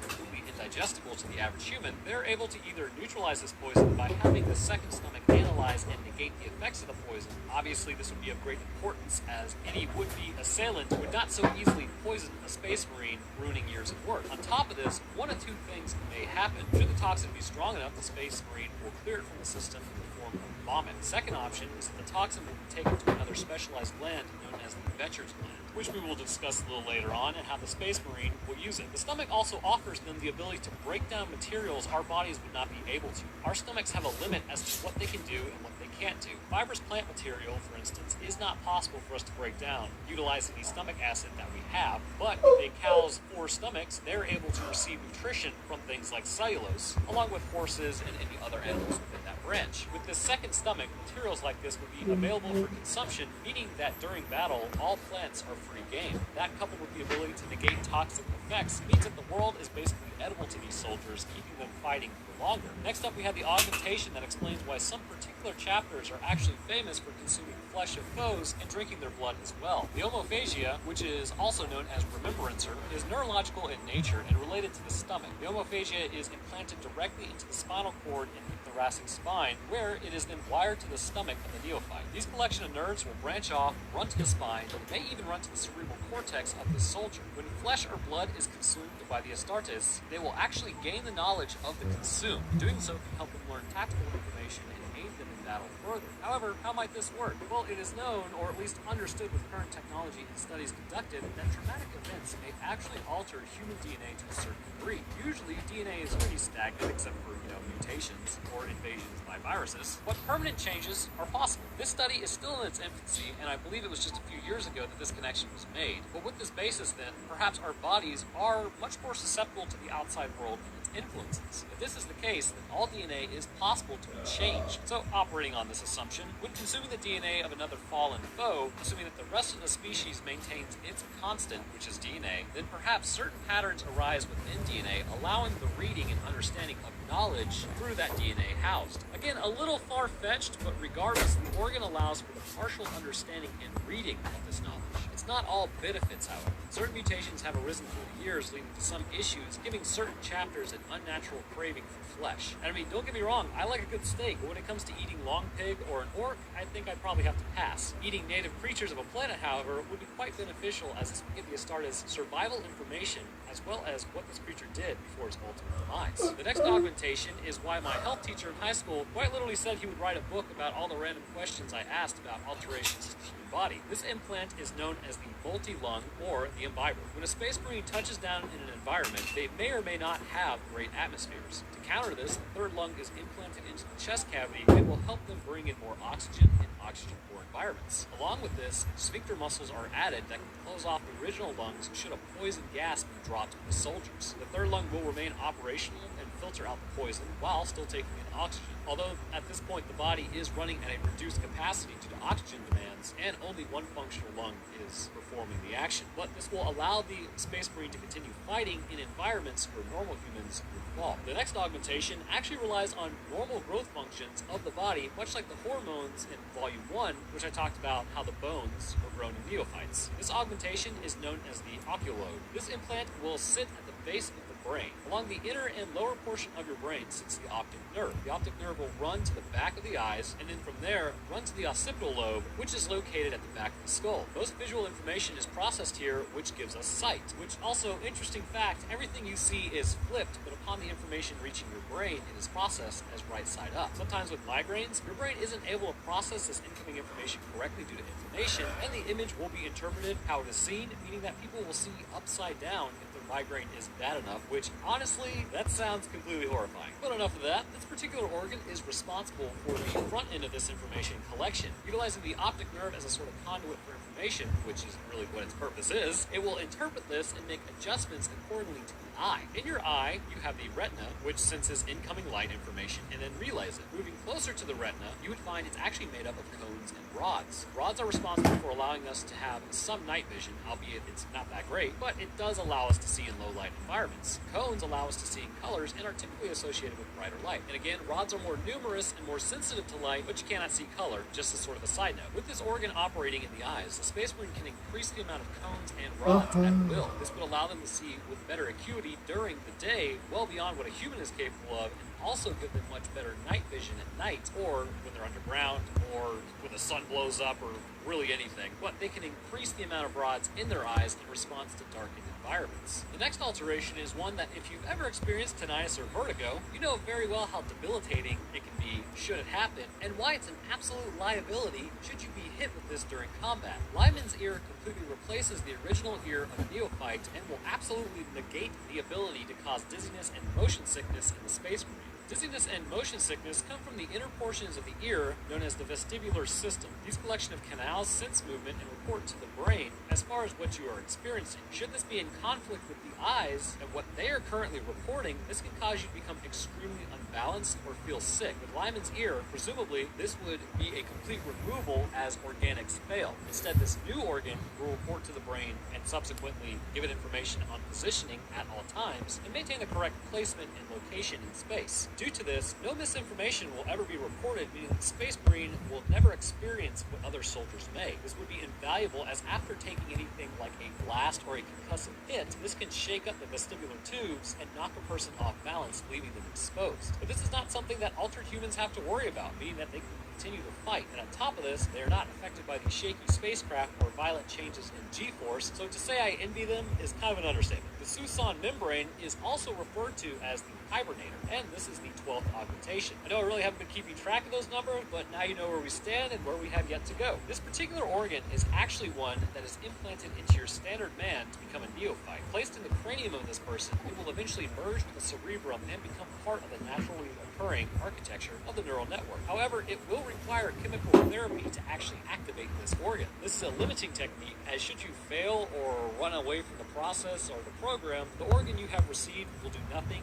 and you will still be completely average. The purpose of this organ is to put the body in a state of suspended animation, either through conscious choice, say should you be on a very long trip or setting off a rescue beacon and are stranded and must wait for help, or due to severe physical trauma. The latter happens for two reasons. The first reason is suspended animation may actually appear as if the Astartes has fallen. Undoubtedly, with all the others around them, those in suspended animation can be salvaged for later, and there's also the added benefit that they will likely be ignored by the enemy. The second reason is when you're in this state, biological processes move much more slowly, almost at a standstill. The body will use less energy, much less energy, and require virtually no intake of nutrients to stay alive. This suspended animation can last as long as it needs to also. The longest a battle brother has gone was 567 standard years after severe injuries, and then he was successfully revived. To revive an Astartes, you must receive appropriate chemical therapy or hypnotic autosuggestion, otherwise the Space Marine not be roused. Now, we talk a lot about mutations happening on this channel, and more specifically the mutations that can arise within the Astartes. To help mitigate these issues, the next augmentation, known as melanchrome, provides some protection by natural abilities. This implant is connected to the lymphatic system of the person and acts as a hormone to influence the body's melanin production on a scale far greater than that of your average human. So when you go into the sun, UV radiation immediately begins causing mutations to your skin's DNA and can also create things known as thymine dimers, or a connection between close thymines. This can cause things like skin cancer to develop. A way to protect the nucleus of a cell and subsequently the DNA is melanin production. With more melanin clustered over the nucleus, UV radiation is a tougher time getting through to cause these issues. This is why we see darker skin located closer to the equator of our planet, as there is more direct sunlight and subsequently more direct exposure to UV radiation. At higher latitudes, we see lighter skin as the sunlight is more indirect and melanin isn't as necessary to form. This same process is used in the Astartes. Different chapters will have different skin colors as a result of varying levels of UV radiation. radiation and other radiations they may be exposed to. This can range from unusually pale skin of the blood angels to their similar chapters, and then go to the very dark black skin and red eyes of the salamanders as they are exposed to greater levels of radiation. Now, I have mentioned the poisoning of Astartes a few times at this point, and while the organs are in place to actually filter out this poison, what happens should a poison or sickness enter the body through another route other than being ingested or inhaled? Say something like an open skin abrasion. It would be quite the issue if there didn't exist a method to clear the body of these toxins, and for that, of course, there's an answer: the oolytic kidney. This kidney is referred to as the purifier and is almost an emergency measure. This organ is implanted into the abdominal cavity and works in conjunction with your naturally occurring kidneys on a day-to-day basis to filter out the enhanced circulatory system naturally. However, should a poison or toxin too powerful for the rugged immune system or countermeasures to clear be introduced into the system, the oolytic kidneys can be activated to its full potential. The issue is, however, this kidney requires a complete shutdown of consciousness. For this organ to function at its increased rate and quickly gather up the ailments, an Astartes will have to go unconscious for a limited amount of time until the body has been cleared. Clearly, this could be very dangerous in combat and could lead to their detriment, but considering the alternative is 100% assured demise, this would be a preferable measure. So as humans have evolved over time, it became more favorable for us to use our brains and our sight to hunt prey. We ditched more primitive traits such as tracking by smell in favor of these other senses. We made up for our shortcomings of, say, the poor sense of smell by domesticating wolves and using them as hunting partners to cover our weaknesses. This, however, has rendered our sense of taste and smell to be much less of that than what it could be. To counteract this, the neuroglottis is implanted in the upper nasal passage, which serves two purposes. The first purpose is to assist the Astartes in the ability to determine if something is edible or toxic. The sense it puts off can be interpreted as such, and you may be interested to know that we actually have a function like this now. Your sense of taste is broken up into sweet, salty, sour, savoriness, and bitter. Bitter is of great importance, as typically things that are toxic to humans will taste bitter. Ironically, we now actively drink things that taste bitter, but it's how our bodies determine, wow, I really don't like this, I'm just going to go throw this up just in case. Which also, another fun fact about that, when you watch other people throw up, the reason you want to throw up is because it's social adaptations. If you're hanging out in a cave with the other caveman and not too sure if you should eat that caribou, but your friend does, and then he starts throwing up, but you had just taken a bite of it, your body's going to be like, oh, that's not good, and then you're going to puke too. But in a sense, the Astartes also have an enhanced version of this sense, and it also works with their sense of taste as well. Should something be unsuitable, they will quickly evacuate from their meat suit. The second purpose is that their sense of smell increases to that of a canine companion. The human olfactory bulb is responsible for interpreting this information, but is actually relatively small, as we didn't really have to use it, so it never became as developed. But with this implant, the workload is shifted to it rather than the olfactory bulb, so they're able to sniff out enemies well beyond what a human could. So this means that orcs smell even worse than normal. The next augmentation is one that is also in emergency use, known as the mucranol, or weaver. This is given to an adolescent and implanted into their central nervous system. When done, this particular implant will only react to certain chemical stimulants so as not to be active all the time, as this could begin to wreak havoc upon the skin. The body will secrete a waxy substance that protects itself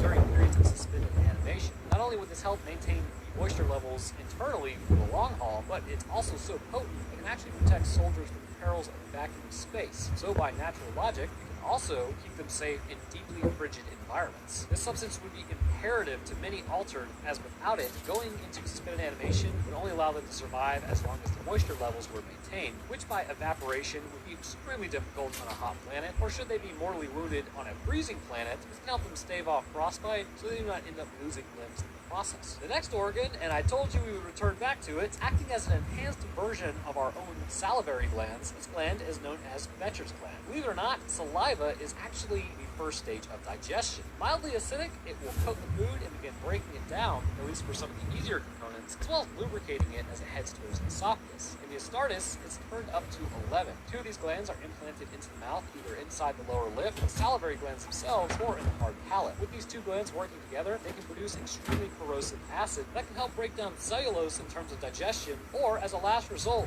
be used to blind, wound, or body an enemy should it be spat in the right location. medication. This acid can be formed from some of the toxins that they may pick up along the way, which are filtered out of the body and then sent to the Betcher's gland. But due to the acidic nature of this gland, it can be assumed that the muconoid gland may also have a continuous presence over the skin inside of the mouth as to protect the Astartes from digesting and damaging themselves. The next alteration is perhaps to counteract the fact that it is assumed Space Marines and Astartes are actually sterile. Now, before you get up in arms, this is not 100% confirmed that they are, but it's highly likely through chemical changes to the body as well as indoctrination that they go through that they are sterile or at minimum celibate, as they are there to serve the glory of the Emperor, not their biological baser needs. Because of this, an implant known as the progonoid gland are implanted into the adolescent Space Marine. One is implanted into the neck, where the other is implanted into the chest. The organs will respond hormonally to the other gene seed implants and create germ cells with DNA identical to those implants. So this process is similar to mitosis, which creates identical daughter cells, as opposed to meiosis, which creates genetically different cells for procreation. These cells will grow and be stored within the progonoid glands, similar to how sperm and eggs are stored in the testes and ovaries, respectively. The cells within the gland in the neck will be ready for harvest within 5 years of implantation, and the larger implant within the chest will be ready in about 10 years. That being said, it is customary to harvest the cells from the glands after expiration of the Space Marine. This form of reproduction will ensure that they continue on despite their falling. These cells will be used to pave the way for the next neophyte, as this line remains immortal despite the perishing of an individual. The final and most important augmentation is known as the Black Carapace. This is what ties everything together and makes the Space Marines such unstoppable machines. What's better than wearing heavy armor? Wearing heavy armor that reacts and thinks as fast as your brain does. During the transformation from neophyte to superhuman Astartes, the Space Marine carapace is cut into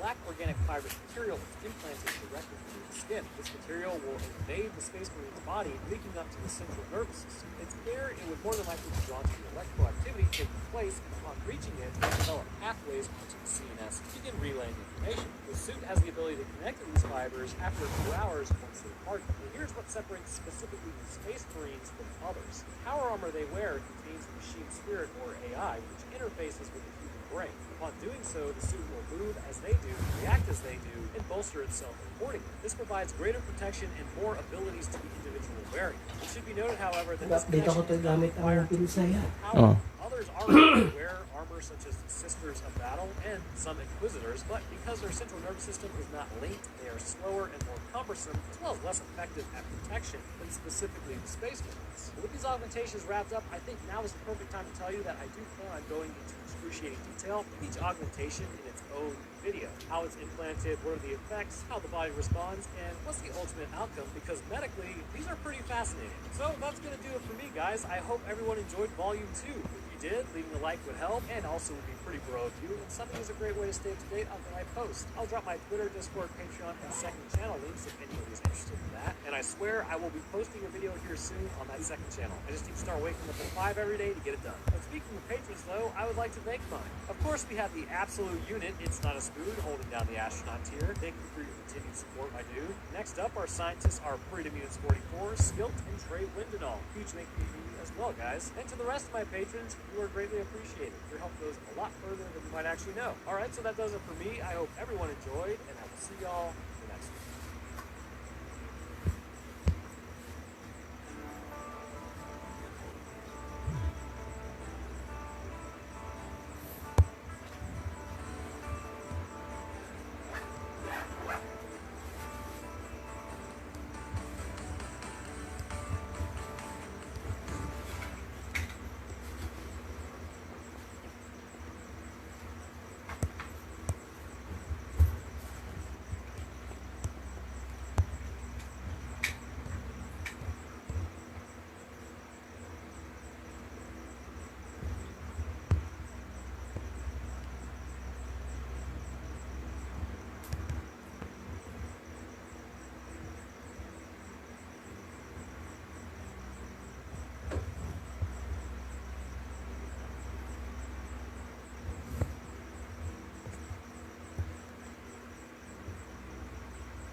usually just kind of videos I just throw out there, and it's just like things that I think are kind of cool. And they're basically comics not published by Marvel or DC. That's really kind of like the whole idea of things. Valiant I would consider to be in like the third because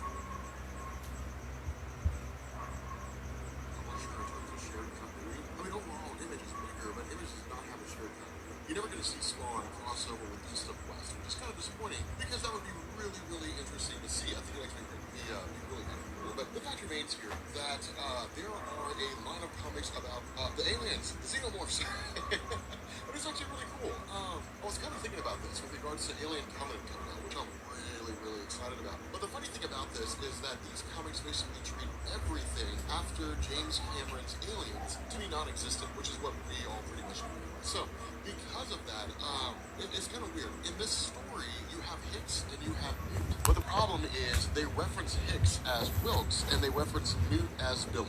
We're not going to do that. We're going to call him Hicks and Newt because that's the name that most everybody knows. Which, by the way, if you have never seen Aliens, one, why? And two, you're missing out. Like, that's one of the very few, like, there was a really good segment in Scream where they were talking about, like, sequels. Very few times do sequels ever surpass their originals. But Aliens does it, Terminator 2 does it, the new Blade Runner movie will not do that, but it happens from time to time, and it's actually kind of a cool thing to see. The reason why these characters are called Wilkes and Billy is because of the fact that these came out almost immediately after Aliens, because Aliens was such a huge hit. It was a blockbuster film, and it's still one of the greatest movies ever made to this day. It's almost as good as Jaws. Not quite, but almost as good as Jaws. But the fact remains here that because of the fact that Alien 3 came out and depicted the death of Hicks and the death of Newt, basically Dark Horse had to go back and just like rework these comics and change the name to fit into the continuity. The good thing is that we don't have to do that. So the cool thing is that this initially picks up with Newt. It actually takes place about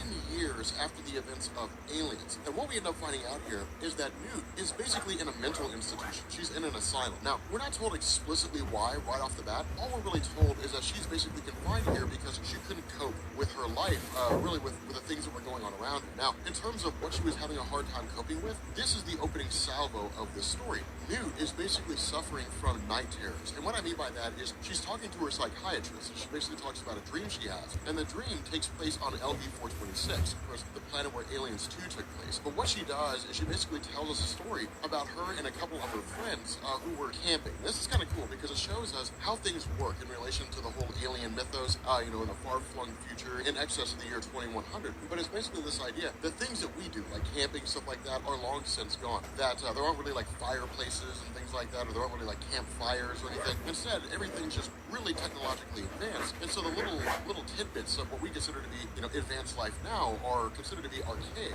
here in the future. But the issue is that they all start taking turns telling the stories. And when it comes for Newt's opportunity, they're like, surely you know a scary story. And she starts running over the events of LV-426. Basically what we saw in the movie, which is to say, if you saw the special edition, that, her parents are basically tasked with going out and searching a ship, which was done by, I guess the message was sent by Bert.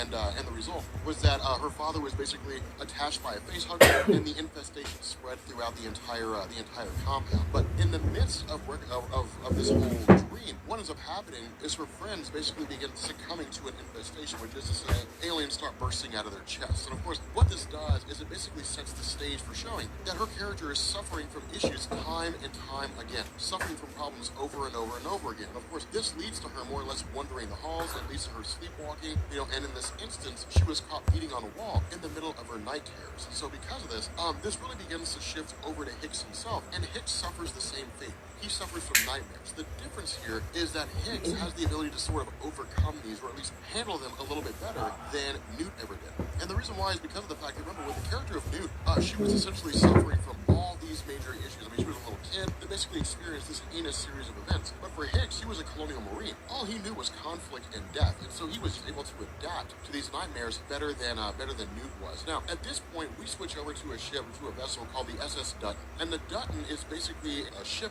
that serves the purpose of operating as the Coast Guard. And essentially what we're told here is that somewhere along the line, various ships, when their tenure was over, they were allowed to basically just kind of crash land into Earth. Decaying orbit would cause the ships to break up when they hit the atmosphere or something along along those lines. The issue was that a ship eventually crashed off the coast of Hawaii, and between the explosion and the nuclear radiation that was let off because of the nuclear-powered engine, it ended up killing a ton of people in Hawaii. And so now what happens is the Coast Guard basically goes out to these various derelict ships who are no longer, that are no longer being used, that are basically abandoned, blow them up, and then just kind of allow them to either burn up in the atmosphere or else just kind of float harmlessly through space. The issue is that when the crew from the Dutton gets onto this derelict ship, we end up finding out there's a xenomorph on board. Now, in terms of how the xenomorph got here, we're really not given an answer. We're simply just told that it was a stowaway on this one particular vessel, and that makes sense just because of the fact that xenomorphs are so prevalent throughout, the universe in terms, or really throughout the galaxy and so on, in terms of the alien mythos, that it could have been picked up from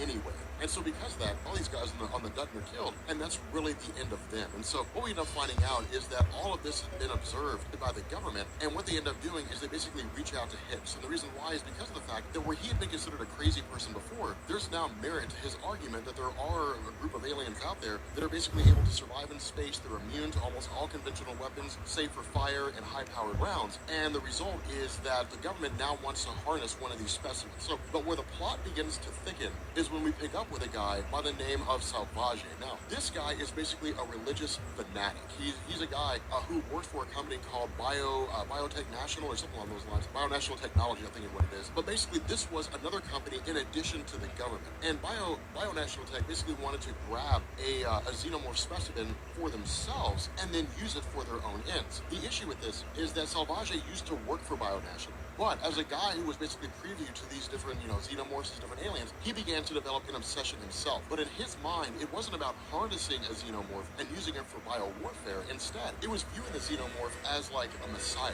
That the xenomorph would basically bring in the true era of a god, so to speak, and he would purge all the non-believers from the face of the planet Earth. And so what he ends up doing is he basically grabs some guy that basically works in the black market as a tech, who's able to hack into the internet, which is highly monitored by the U.S. government, bypass all these different safeties and firewalls, and begin broadcasting a message designed to brainwash people who see it and rally them to his cause. So because of this, we end up transitioning back over to Newt, and we kind of jump back and forth between Newt and Corporal Hicks. Now, with regards to Newt herself, it's really just kind of her in an institution, again, just sort of showing us that she's struggling with the world around her, but also the idea that she's constantly on meds. She's constantly being sedated because of the fact that she has these outbursts. But there's also a little bit of crookedness going on here in the sense that she has a hearing that's coming up that's going to determine whether or not she's actually crazy. But in order to maintain itself, this mental institution is essentially going through taking people like Newt, for example, keeping them sedated, and then in the days before their hearings,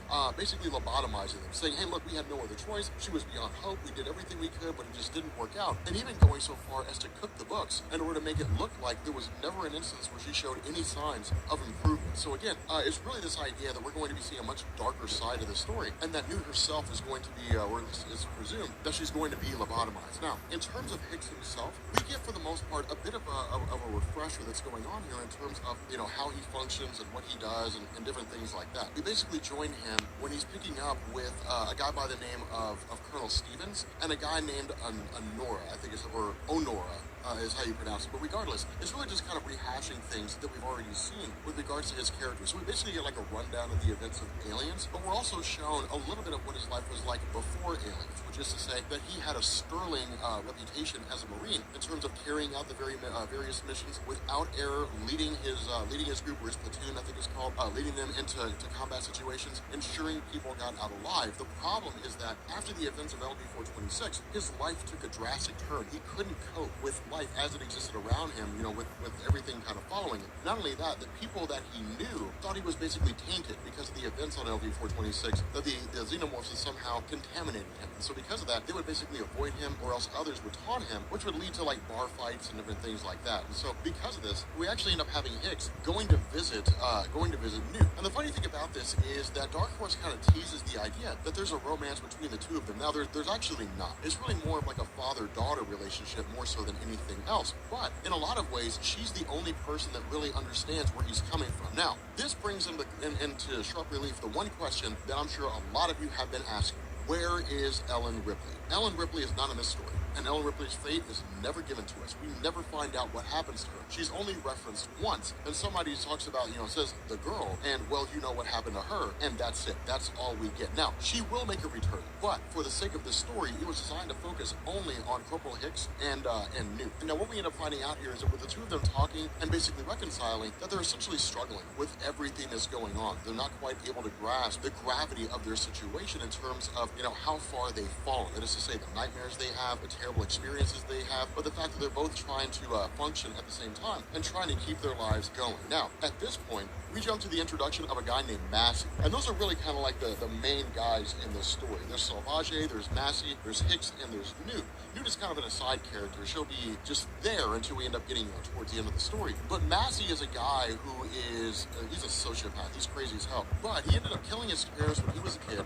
He got an MBA from Cornell in like business law or something like that. Like he got a law degree, and then he ended up joining the Marine Corps. And the reason why is because he just liked killing things. The problem is that he punched out his CO when Massey was basically making the case that there were, terrorists inside of a camp or something like that. The CO objected.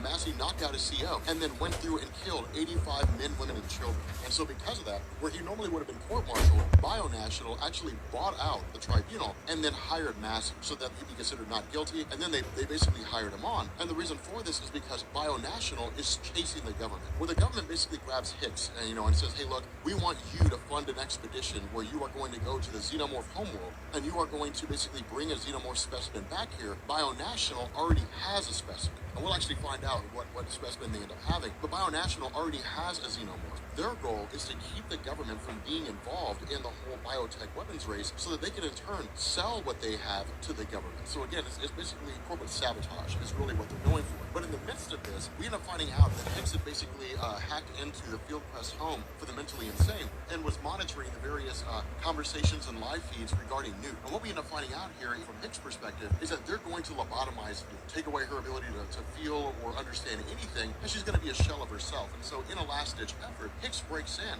and actually frees Newt. The problem with this is this happens just before the mission. And so nobody can scuttle the mission. Nobody knows that she's there. He stows her away, and then they take off into space, and they basically exist for about 9 months later. Now, the other half of this is we also get a little more expansion on what's going on with the character of Massey in terms of just how dark he is. Where Massey had been hired by BioNational, Massey's actions were very disconcerting, and the reason why was because of the fact that Massey was basically given information on his newest mission by BioNational, which was to chase after Hicks' ship as the government was trying to get to the xenomorph homeworld. And the issue with this was that the message was sent unencrypted, which meant that his wife and his son saw the message about these xenomorphs. And as a result, Massey broke the necks of his wife and his son and then made it look like a double homicide, and the cops helped him to clean it up. So again, it's a pretty dark scenario, a pretty screwed up situation. But at this point, we switch over to a guy by the name of James Lakowski, or Jim Lakowski. And this is when we find out BioNational's, basically what it is that they have under their belt in terms of their own specimen. What ended up happening here, and again, we're not really told exactly how this happens, but what ended up happening here is somewhere along the line, Jim Lakowski was basically attacked by a facehugger and planted with a xenomorph. The issue was that he was brought back by BioNational to their Hudson headquarters, and the result is that they've been monitored, as anything else, and so they're doing exactly what the government would have done. They would study Jim to see how the xenomorph functions, what it does. And so we're given a little bit of information here. By this day and age, it's not anything we don't already know, but back when this comic first came out, it was a ton of stuff that nobody knew.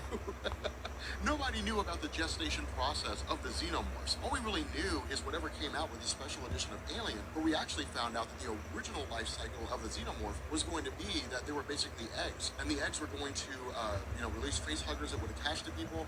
In turn, those would give birth to new xenomorphs, and then those individuals would be basically rematerialized into cocoons to keep the entire process going. There's a really, really cool scene in the Alien Special Edition when Ripley goes down to the cargo hold, I think it is, and ends up finding like Dallas, and I can't remember who the other guy was, but ends up finding Dallas being converted into a cocoon, and she ends up setting him on fire just because they asked her to. But the fact remains that it was a pretty haunting moment. But this new life cycle, as it was created by James Cameron, which is to say the Queen, planting cocoons and then so on and so forth. This is basically what they're studying, and so in their mind, they don't know how long the gestation period lasts. All they know is that Jim Likowski has been planted with a xenomorph, and at some point it will emerge from him. But even they don't know how this happens, because keep in mind, LV-426 is way out there, and with the exception of people who were able to gain access to the various files that were provided by the federal government, picked up by the government, as well as whatever statements were made by Newt and Hicks, no one really knows how xenomorphs function. And so because of that, again, it's just as much research and study as it is anything else. And so because of this, what we end up doing is we actually jump back over to Hicks, only to find out, that Colonel Stevens did not know, again, that Newt was on board, but ultimately found the stowaway, and then of course forced Hicks to reveal that he had brought her on board. Now, in truth, because of the fact that there's so much politics going on here, not much really ends up playing out. It's really just kind of the idea that Hicks himself, is just kind of like, hey, look, we can deal with this when we get back, but for right now, we've got more important things to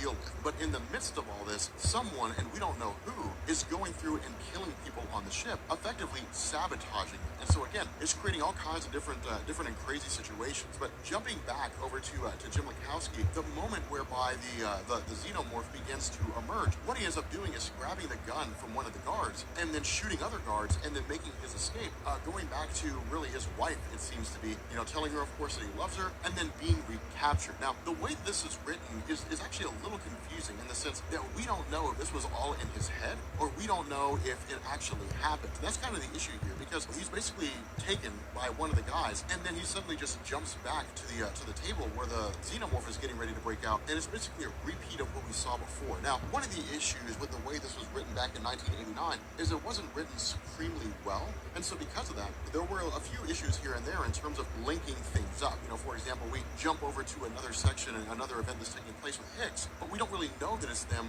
right off the bat. We simply just kind of have to look at the environment and then realize they're on a ship. So it's a little wild in terms of how it unfolds. But ultimately, this xenomorph actually begins to emerge, and the head of the entire project wants to see the birthing process. And so in the middle of all this, Jim Likowski actually grabs the guy, pulls his head to him, and of course the xenomorph bursts out, goes to the guy's chest, kills the head of the entire operation, and then from there, it's basically just keeping the xenomorph contained. So the outbreak on Earth, the earthly infestation, does not hail from this. It's basically them, it was a close call. The xenomorph almost got away, but it was basically them able to keep the entire thing contained and keep anything from going awry. And so what ends up happening here is we end up finding out that where BioNational was basically keeping this xenomorph in stasis, that the xenomorph was a queen, and they were allowing it to molt. They were allowing it to go through its entire process to eventually, grow to its full fruition to the point where it would begin the process of laying eggs. Now, this is a very dangerous game, and the reason why is because BioNational, again, does not know exactly how the xenomorphs work. They have a good idea, but they're basically learning about them as they watch them. So all they know is there's this massive 20-foot queen, basically with an ovipositor planting these eggs all over the place, and they don't really know what's going to happen. I mean, they know that, if they walk up to one of the eggs, that a face hugger will latch onto them, but they don't know how fast these things grow. What we end up finding out is that through the actions of Salvage and the fact that he's basically amassed hundreds, if not thousands of followers through his different broadcasts, that one of these individuals actually comes up to the BioNational building where the queen alien is being held with a bunch of explosives around her waist and blows it up, effectively blowing a hole in the entire facility and then allowing all of Salvage's followers and Salvage himself to enter the facility. Now, the crazy thing about this is that it's only at the moment when he's bonded with a facehugger that Salvage realizes the gravity of his crimes. In his mind, he was so far gone, he was so far involved in religious zealotry that he didn't realize what it was that he was getting into. In his mind, he was going to be able to communicate with the xenomorphs. He was going to be able to talk to them. He was going to be able to say, hey, look, you guys can have all these different people around the world, but don't touch us because we're your loyal followers. We love you. But as we know, xenomorphs are driven by instinct. But this is what Salvage didn't grasp. In his mind, they were intelligent. He could communicate with them, so on and so forth. And so, again, these xenomorphs, the facehuggers, do not differentiate between Salvage and anybody else. And all of his followers are basically attacked. Now, for the crazy people who were there, that's what they were shooting for in the first place. But because of the fact that, all this is basically going crazy and all of it's running amok, what ends up happening is BioNational calls in their own guys, and they begin the process of shooting the place up, basically trying to kill off as many of Salvage's followers as they possibly can. Now, Salvage does not immediately die. Instead, things are just kind of going, kind of running amok, and that's really kind of it. But jumping back to Corporal Hicks, jumping back into space again, we end up picking up with the arrival of Massey. Remember, Massey was sent by BioNational for the purpose of sabotaging the government-sanctioned mission to the xenomorph homeworld in order to grab a specimen for themselves. Now, with Massey coming up, what we end up finding out here is that the person who was going through and killing people and basically sabotaging the mission from the inside was Colonel Stevens. aliens. Colonel Stevens has been working for Bionational. Now, we don't know exactly how they got him. Money seems to be the most logical cause, but we simply know that he's working among their ranks. The issue with this is that with Massey being a new arrival, he does not know that Newt is a stowaway. So it's kind of a cool scenario. Not only that, we also get a few Easter eggs here in the sense that much like in the original Aliens movie, or I guess, really Aliens by James Cameron, what ended up happening is, of course, we stumbled across Newt when she was hiding out in the various ventilation shafts. That's exactly what happens here. Newt basically takes to the ventilation shafts and begins playing more of a reconnaissance role, listening to the things that Massey's saying, how Massey's taking Hicks prisoner, how Massey's basically there to sabotage the mission, to kill off all the Marines, different things like that, but it can't be done in a way that looks illegit, because remember, the government always keeps tabs on what it is that's going on. So where Stevens was able to sabotage things to a degree, the mission has to look like a complete and total catastrophe. And so what ends up happening here is Massey basically forces all the Marines to descend down onto the surface of the Xenomorph homeworld, and then what's going to follow is basically just a bloodbath. And that's exactly what it is. I mean, they go in there and they had no clue what it was that they were getting into. Now one, this is the Xenomorph homeworld, which means the numbers are higher here than anywhere else. Now we'll actually find out later on in the Xenomorph comics, assuming that we get that far into it, that there's actually a civil war among the aliens. You have the red and you have the black ones, and so there's basically kind of their own little civil war taking place, and it's a really cool built up and drawn out concept. But the fact remains here that with Massey basically continuing to hold Hicks hostage and watching the events unfold, we basically have Newt making her presence here. Now this is kind of interesting because remember, Massey's still going by the idea that this all has to seem like a catastrophe, and so because of that, he actually sets the ship to self-destruct. And what'll happen is it'll basically look like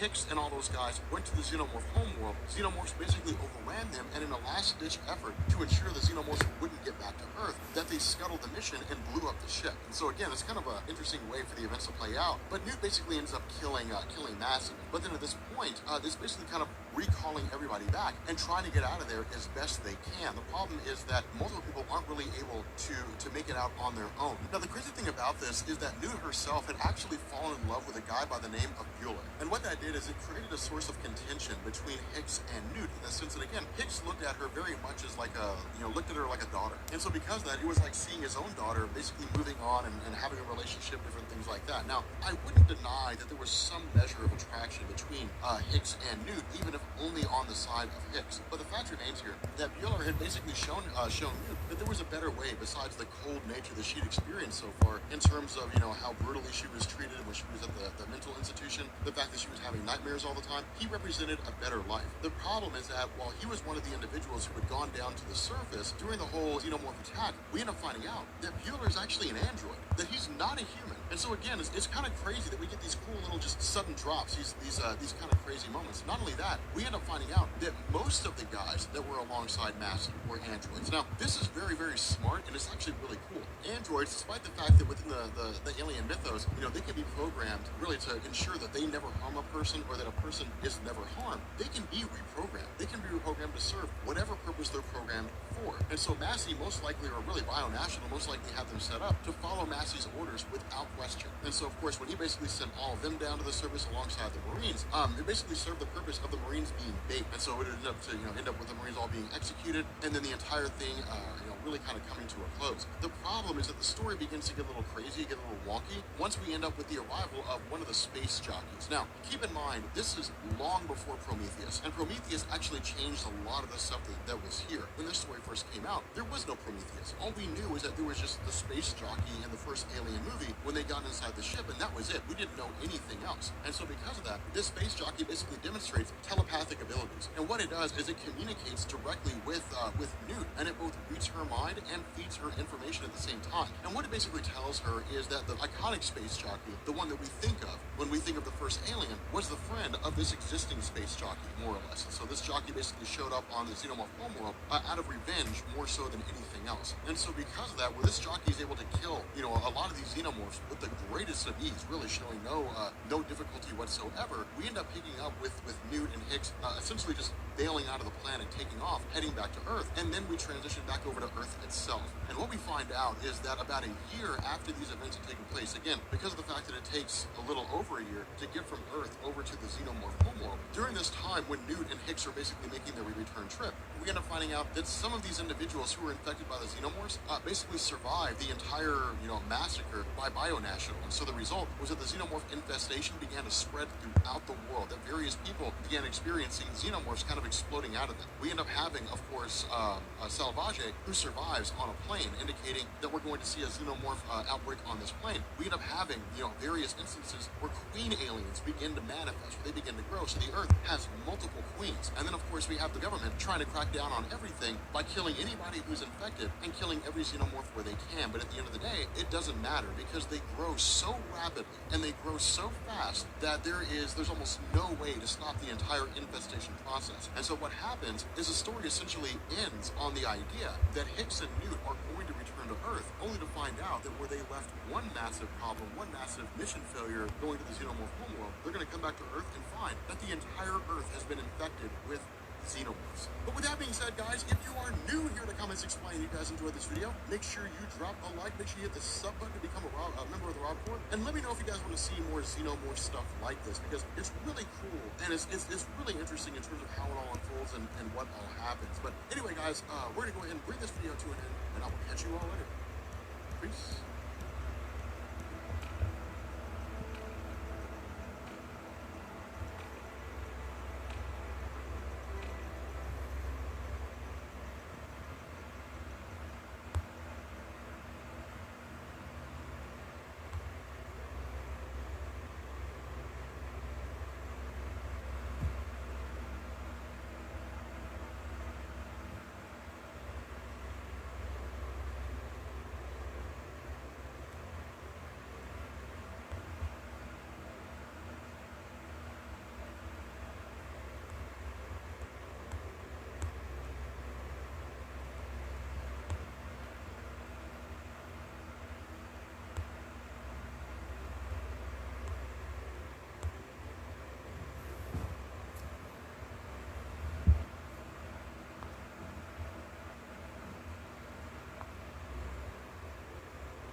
So what I want to do here is have a discussion about the Green Lantern helmet.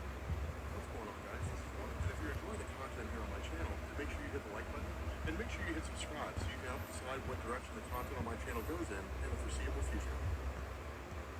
Man, Alien's Nightmare Asylum is good. It's one of my favorite stories from the Alien line of comics. The issue with this is that between Alien Outbreaks, the video that we did last time, and this one, there was an actual novel, like an actual book with words. The reason why I say that is because a lot of people are like, do you mean graphic novel? Because that's just a giant comic book. But no, it was an actual novel. And we can't really do like novels per se, but that one was called Earthhive. And all that really established was the idea that Earth was completely overrun by xenomorphs. Now, of course, we knew that, I guess we could say like Billy and Wilkes, but it's basically Newt and Hicks. We knew that their characters had traveled back to Earth after the events of the first book, after, the events of Outbreak, in an attempt to basically get back home, only to find out that the entire Earth had been overrun with xenomorphs. Now, of course, we covered why in the last video trivia, so you guys are welcome to check that out. But in their desperate attempt to escape, they basically stowed away aboard a vessel called the USS American. And following their departure, all they really received between the time that they got on this vessel and left Earth's orbit and to the time that they basically, ended up at their pre-programmed destination were just a series, like a smattering of transmissions from Earth. But there was no rhyme or reason. It was just whatever broadcast happened to be sent out. And it was really just an absolute massacre on Earth. It was absolutely insane. The implication here is that in a moment of desperation, the governments of the world launched nuclear weapons. We don't know that for sure. It's just kind of tossed out there a couple times, but I haven't seen anything to actually verify that that's the case. But if they did, it would have made sense, just because with the threat being so extreme and aliens reproducing as fast as they do, the Earth was overran in a matter of months. Because keep in mind, between the time that Newt and Hicks boarded their vessel to return to Earth, you're talking about over a year in travel. That's why they have, cryostasis and so on. So they'll basically, sleep for the journey instead of aging over the course of the journey. And so because of that, once they got back to Earth, essentially around a year had passed. And over the course of that year, the Earth was just overrun in its entirety. I mean, there were queens everywhere. There were drones everywhere. And so those individuals who could make their escape did. Of course, they ended up going to Gateway Station, the station that we saw from Aliens, the second Alien movie. For the most part, almost all of humanity was pushed to the brink of extinction. Now, it's kind of crazy to see this because it's everywhere. I mean, there's no semblance of order left. There's no Earth Defense Forces. There's no governments. There's no nothing. It's people just making their way as best they can. Now, of course, this also kind of deals with the idea of Bueller. Keep in mind, Bueller was the synthetic, or I guess the person who seemed like a human being, only to turn out to be a synthetic. But Newt had fallen in love with him. Because keep in mind, this takes place around 10 years after the events of Aliens. And so because of that, Newt, after learning that Bueller was a synthetic when he was torn in half, had really kind of sent her life into a tailspin in the sense that in her mind, the one man that she'd ever fallen in love with turned out to be an android. So he was never really a man in the first place. Now, initially, it doesn't change how she feels about him in the sense that she's still very much in love with him. But as time progresses, she kind of has to come to grips with the fact that Bueller was never a man. At the same time, Bueller himself is having a hard time basically coming to grips with the fact that he is synthetic. And this really tells us how far the programming goes on these things. That in some cases, I mean, not all of them were like that, but in some cases, these synthetics are programmed to believe that they're legitimately human. Now, of course, we know in Aliens that, like Bishop, like he knew he was a synthetic. He knew what he was programmed for. He knew what his purpose was. But in this instance, Bueller didn't know. He thought he was a legitimate human being. And then suddenly there was this, they went to the alien homeworld, and then he was torn in half, only to find out that he was a robot. So again, it kind of creates a very confusing situation for the two of them, and they're both trying to essentially rectify their own individual feelings. Now, at this point, it really begins to delve into this idea that Newt has this sort of connection with the xenomorphs that nobody else seems to have, in the sense that she actually has a dream that she's back in her room and that Hicks forces himself on her. But in the midst of this, Hicks basically explodes outwards with a full-grown alien. Now, the reason why this matters is because of the fact that it's almost like a warning sign. It's almost kind of like a radar going off or something like that. That whenever Newt, whenever she has these terrible, I guess we call it Billy just for the sake of the comic, but whenever she has these premonitions, it means that the xenomorphs are not far behind. And so right off the bat, she's tipped off to the idea that there are xenomorphs that have gotten on board. Now, the funny thing about this is that how this is done is played fast and loose. I mean, we're not given this super complex explanation because they were on the xenomorph homeworld. So we're kind of left to our devices to come to the realization that the xenomorphs, they probably, they were on Earth rather, and so we're kind of left to come to this realization that the xenomorphs, some of them, they probably just stowed away on the ship when Billy and Wilkes left Earth, and, they've just kind of been on the ship ever since. But the idea here is it's really more of just kind of an exercise in getting them off the ship. It's not a super complex story. There's really not a whole lot to it. They're simply just kind of fighting for their survival and essentially just kind of kicking them off. They jettison them through the airlock. Billy goes to the hull of the ship and just kind of finishes them off. And that's really it. But the reason why this is significant and the reason why this matters is because they actually end up finding out that their pre-programmed destination was a terraforming facility on another planet. And the issue with this is that once they get there, they end up finding out that the entire military operation has basically been co-opted by a guy named General Spears. Now, General Spears has essentially lost his mind. He's a man that's gone insane. Immediately after Billy and Wilkes show up here, we end up having him basically say, hey, look, you guys are going to be interred. You guys are going to be thrown in jail. And the reason why is because of the fact that the specimens on board the vessel were going to be taken by General Spears for the purpose of basically weaponizing them, turning them into soldiers. But because of the fact that Wilkes and Billy, we're just going to call them Hicks and Newt. All right, I'm sorry. We're not going to call them Wilkes and Billy. That's stupid. Because of the fact that Hicks and Newt had basically destroyed those two aliens, General Spears views it as sedition. He views it as an act of, really an act of mutiny against his authority. So because of that, they're really just...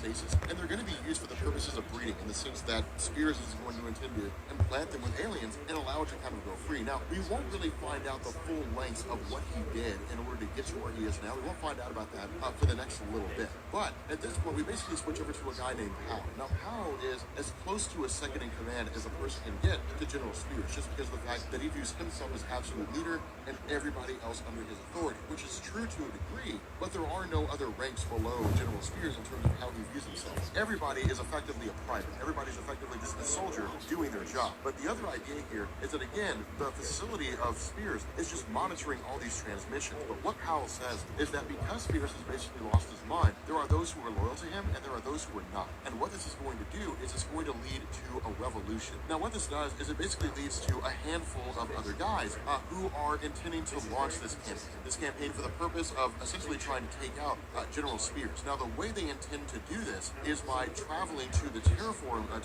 colony for the purpose of contacting the people who were there, basically establishing a resistance, and then using those vast numbers to try to take down General Spears. But again, that's actually going to prove to be completely unsuccessful. But what we end up doing is we basically transition back to the idea of Newt having these empathic powers. And General Spears had effectively learned about this. Not only that, because of the fact that he's basically been doing research on Higgs, he now knows about the history of Higgs with regards to the first time he encountered the xenomorphs during the first Aliens movie. So again, this all really kind of harkens back to the Aliens film. It really harkens back to the second movie, the greatest of all the Alien movies that have ever come out. But the fact remains here that what Spears says is that in his mind, they're basically just organisms. They're just creatures. They just exist. They follow orders. The orders come from their queen, but they just follow orders. But it's kind of funny because what he says is that during the initial outbreak on Earth, during the initial infestation in the early days, that the queens were popping up all over the place, right? Because that's how the xenomorphs function. I mean, we'll get to that when we get to the story about how, like, queens, have the hierarchy and all that kind of stuff works. But when it comes to the xenomorphs, the queens have this empathic link with their drones. I mean, that was established in the second movie.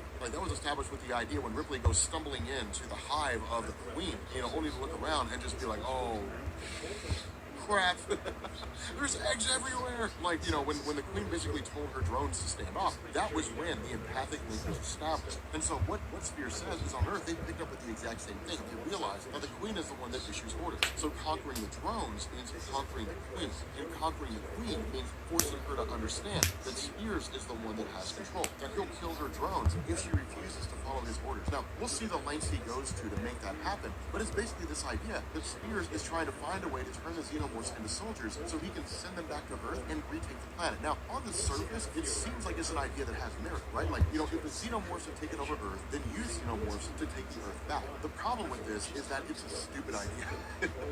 We know that's ridiculous. We know that many people have tried, many groups have tried to weaponize the xenomorphs, and they've all failed. Every last one. Not only that, it usually led to a massive outbreak, and the xenomorphs went crazy and basically just started propagating and reproducing like rabbits. So because of that, it usually never works. Now, transitioning back to these broadcasts, kind of the funny thing is we get this little girl and we get her uncle. And what ends up happening is the two of them really just kind of giving us this play-by-play of what's going on Earth, in the sense that in all this devastation, that most people do not take residence in buildings. Instead, they stay outside. And the reason why is because humanity learned that the xenomorphs are almost impossible to spot when they're inside buildings because there's no electricity, there's no light. The only light you have is the light of the sun and the light of the moon whenever the sky's clear. So because of that, most people don't know the xenomorphs are there until the screaming starts, and then everybody just runs. Everybody just panics and everybody hides. But again, it also brings into question the idea of how xenomorphs see people. Of course, we'll cover that later on when we get into the whole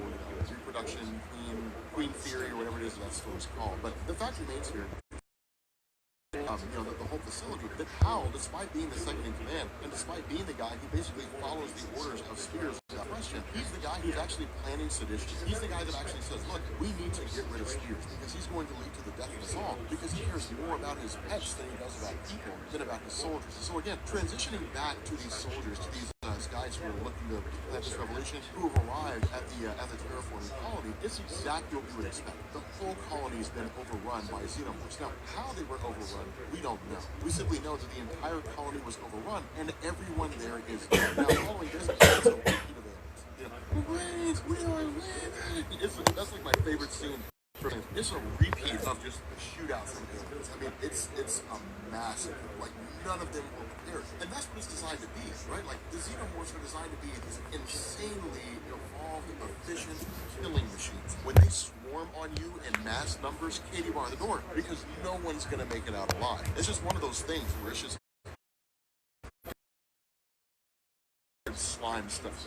So because of that, these guys are taken out pretty quickly. But we end up finding that there is actually one or two survivors that managed to make it out. The problem with this is that Spears has become travels over to the terraforming colony and refuses to let them leave and keeps them locked in there only for them to be consumed by the xenomorphs. Now, at this point, we pick up with everything that was going on in terms of what he was doing to get to this point. What we find out is that because of the fact that Spears wanted to weaponize the xenomorphs, what he needed was a queen. He needed to be able to have his own queen that could produce a whole ton of xenomorphs, because you couldn't just go to Earth and snatch one up. By then, they were all full grown. And so because of that, these things standing 20 to 30 feet tall, I mean, you can't just grab one, you know, and so you needed to give birth to a live queen. The only way to do that was to basically bring in eggs. Now, once this queen was propagated among the different colonists, it was taken by General Spears and it was allowed to grow to maturity and then started producing offspring. Now, what he did in turn was he basically grabbed the colonists and then he started putting them in these little isolation pods, basically going to them and saying, hey, look, there's this massive outbreak, there's this viral contagion that's been taking place here in the terraforming colony. We're here to keep you guys safe. We're going to keep you quarantined for a little bit. We're going to make sure everything checks out. If it does, we're going to clear out the colony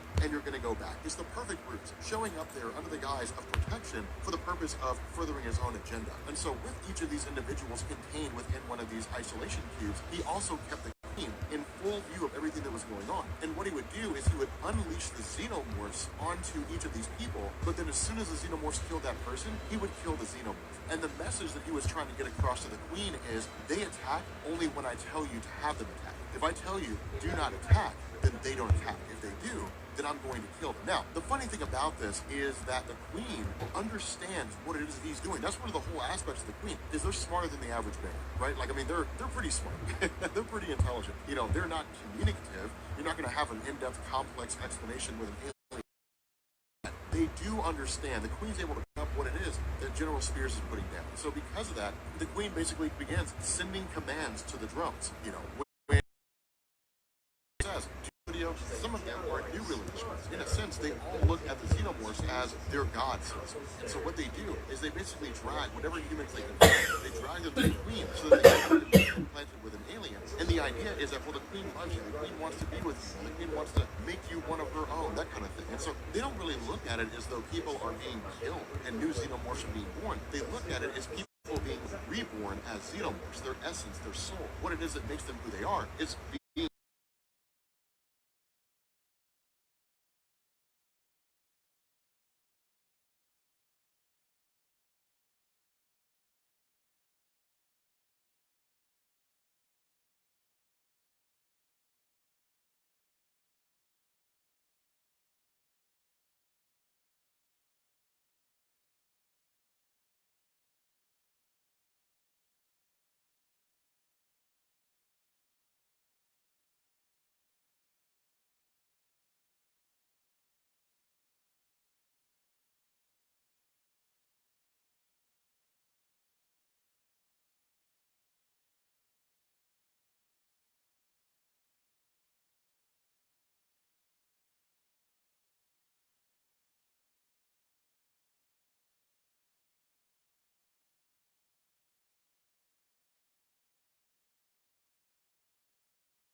being a little vindictive here, you know, in the sense that she's just like, everyone's gonna die. But the fact remains here that the queen is carrying out her basic function. Clear out the area of any potential danger, make sure nothing's there. Anything that is there, capture it and bring it back for breeding. And then she'll begin the process of laying eggs. Now, what happens with the queen is that once she leaves her ovipositor, which is to say, once she basically leaves that giant egg sac, she can't reattach to it. She has to make a new one. And so that one will basically just die off. Whatever eggs are planted will just more or less kind of decay and go away. But a new ovipositor will form, and the queen will begin the process of kind of, propagating the noble species once again. The issue with this is that Powell and Hicks are waiting for Spears to return. return. Now, their hope, with everything that's going on, as crazy as it is, their hope is that when he returns, he'll run headlong into Xenomorphs and be completely conquered. The issue with this is that he comes barreling in a massive tank and basically begins taking out all these different Xenomorphs. But in the midst of all this, Bueller effectively wakes up, and this is when he really becomes the guy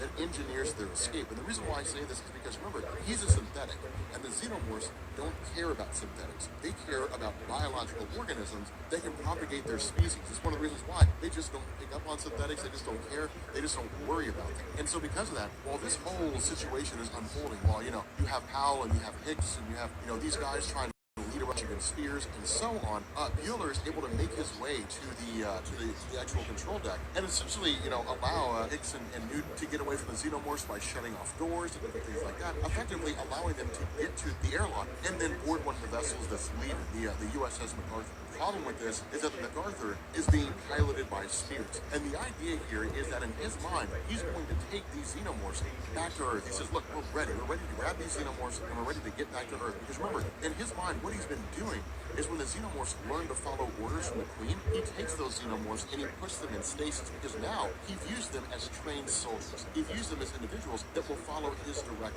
orders. The issue with this is that for Hicks and Newt, they kind of realize it's a lost cause in a lot of different ways. Now, of course, Bueller basically sends off a last-minute transmission to Newt saying, look, I'm sorry, I love you, I love you, I'll always love you, that kind of thing.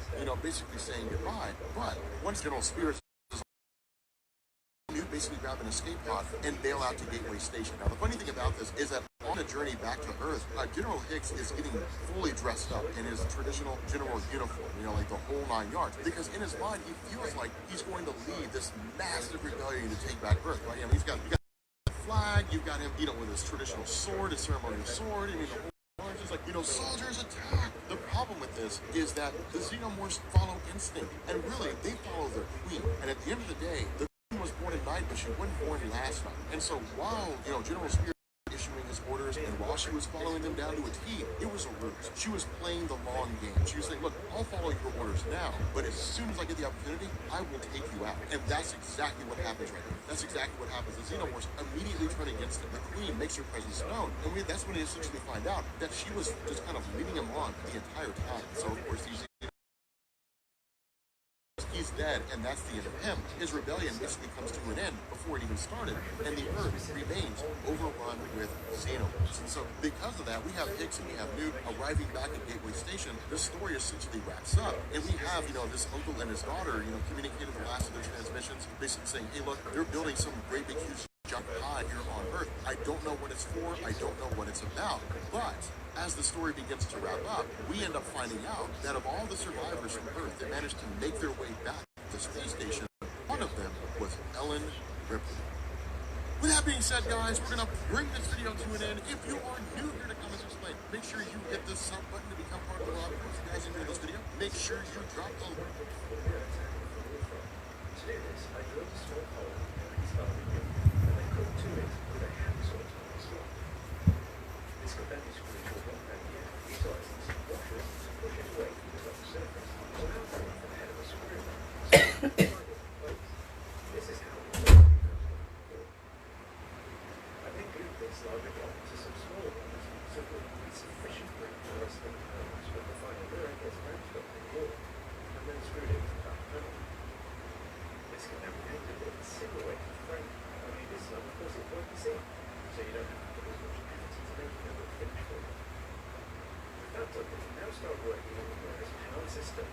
Electricity in the bathroom, like a new drive. Well, the voltage and power levels will be so low it's safe for the environment, as we're nearly going to power it with enough switch off power.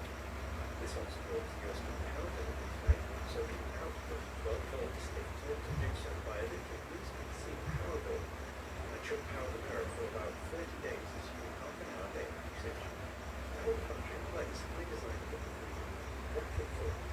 By moving so that if you don't have a 3D printer, there are lots of materials and stuff available. I would suggest just using the pieces. Adjacent to this, I agree with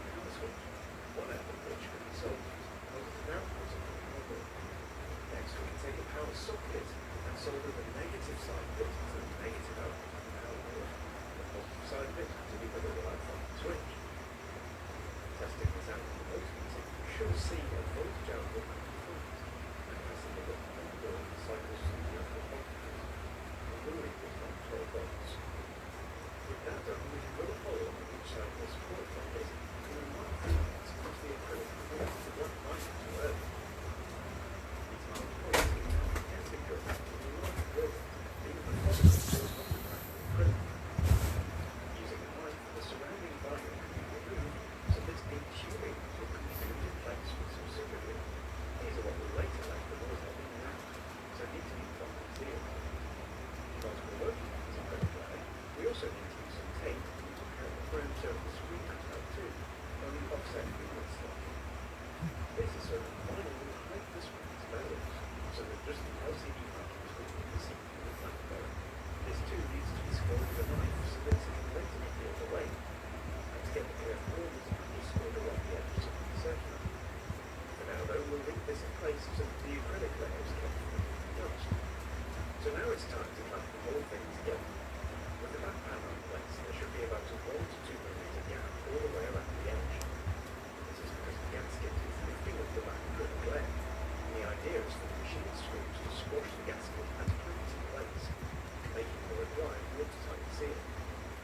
With that done all the way around, it's time for the final step, which is to make the powerful speaker system.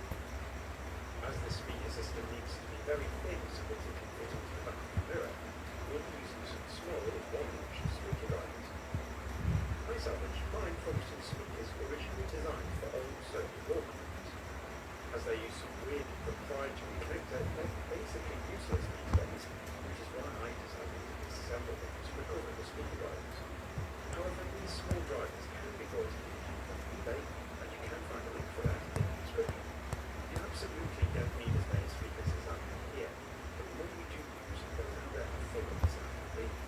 For instance, I used a 3D printer to make a bracket for these speakers you might want to, but alternatively it would be easy enough to make the sound out yet, utilising the spade bits and making good wide holes. Once wide open, a variety of MDF pieces can be used to construct an enclosure around, and you may want to use some stuffing inside to help to produce this speaker sound. Again, as this will be on the back, you don't need to give too much attention like pieces, and once finished it should look something like that. The gap in the middle between the two speaker enclosures is the perfect space for housing the 5-port for the screen, which I've mounted in place with some molding pieces for a sandbox. The back of my particular board actually has a 5-volt output, which I soldered in my micro speaker meter. This is so it's easy for you this 5 volts to power the Chromecast, which is the backbone of the mirror's video functionality, as it can receive a video stream from your smartphone and then push this to the display board. When idle, this also shows the time called weather, which is super handy. All that's needed now is an amplifier to power the speakers. This particular one has all of the input that output is marked, so it's easy to let go, and it can receive its audio signal from the display board's headphones. So before fitting this computer to the back panel, we can first peel off the vinyl that was cut earlier so the screen can be seen through both acrylic layers. Now holding the screen in place is very straightforward. I just use some tape on the sides, and then some little foam pads to light in places against the acrylic when the speaker layer gets put on top of the screen in place. After the power supply and USB board has been plugged in, the mirror is almost ready to use. You do need some tubing to fit over those nozzles we mentioned earlier. These will let hot water in and out of the internal watertight chamber for the demisting effect. So there's a cap molded around it so that it can fit into a hot tap, while the other one can act as an overflow. With that done, the mirror is now complete and looks very smart and very well from the front. With this off, there's no internal limited light, so it looks 100% like a proper mirror, and all that's left to do now is to take it and hang it up in the chosen location. Turning it on with the Chromecast and boot up, and you'll be able to connect to it from your smartphone and select the videos you want to play in the mirror. And it looks super cool with the curved edges. Audio is loud and clear as well, and can easily overcome the sound of the shower so that we can listen to music or podcasts as you get ready for your day.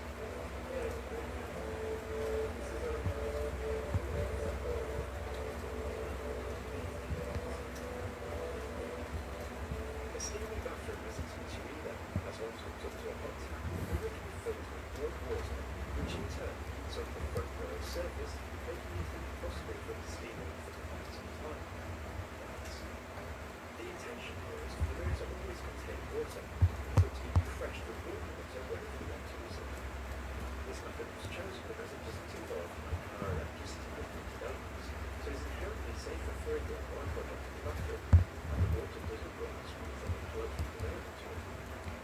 certainly quite novel, but it works, and because of that, I say, why not? So, if you're wondering why I'm particularly keen shaving for this video, it's because it's been sponsored by Harry's. Harry's is a subscription-based shaving company set up in 2013 when founders Jeff and Andy were, like most men, fed up paying for overpriced and over-designed razors. So they raised some money, but the factory in Germany has since been selling razors at a fair price to millions of men. The starter set includes a weighted handle, textured rubber grip and 5-blade razor cartridge, foaming shave gel, and a travel cover to protect your blades when you're on the move. We first started at only $2 per cartridge, and they're delivered straight to your door at a price comparable to your routine. The quality German-engineered blades ensure a close, smooth shave to keep you looking.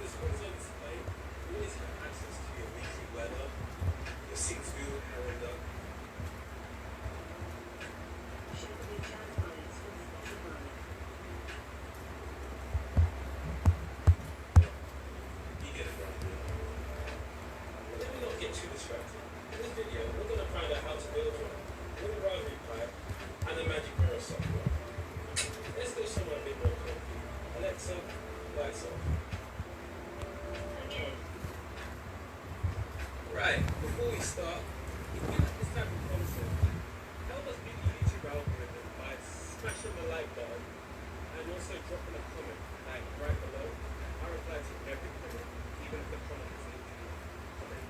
Also, if you're new here, subscribe. We're 20 of the 100 subscribers. Let's see what we can do with this.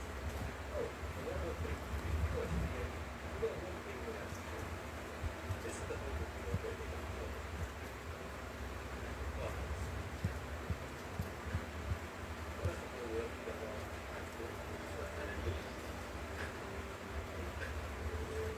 Our Raspberry Pi module, our Raspberry Pi case, micro SD, an SD card adapter, an Alexa which is optional, an HDMI cable, make sure you have the micro HDMI, a Pi 4 charger which is a USB-C, a mouse, and lastly the keyboard. You can get the following parts in the description below. So how the Measure works is you have a simple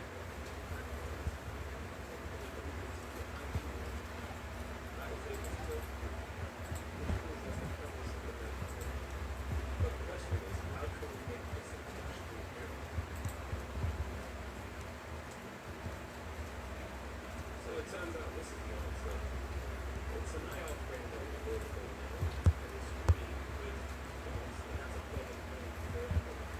And I was really surprised about the responsiveness of it and the very well did. So how does an IR frame actually work? What you see is that there's a series of LEDs on one side and the text is on the other. Based on the beam interruption, the image coordinates specifically where you punch. The next part of the video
This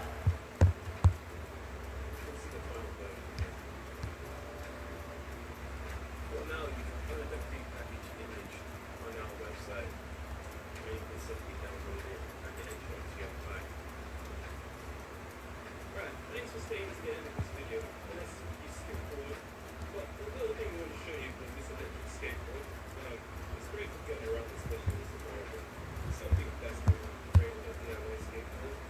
And it is worth showing. I mean, we might make a tutorial on it. We got some of the remote, we can move around. It's not just like this manufacturing. But okay, let's do things like this. Subscribe. Let's see where we can go with this.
first.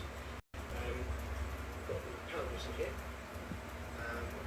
audio jacks, which go directly to the sound card, through it because it's for various configurations. It's not good to whether it moves or not. There's the volume control here for the fan, which is turned on by this button. Now if it was put in on the back, you can see a little LED light up there. Now we've got the optical drive, which obviously does everything on a desktop optical drive does.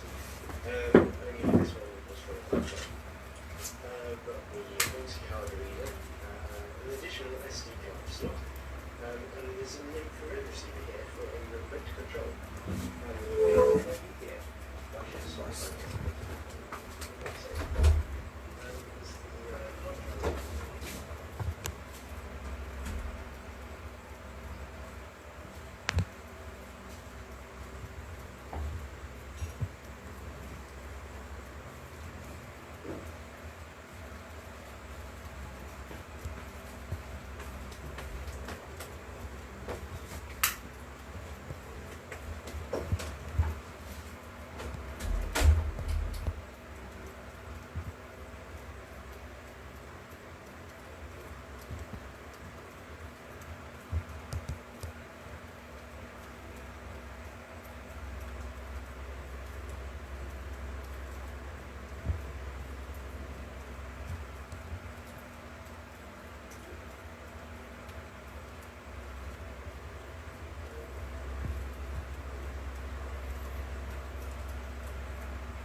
Itself is mostly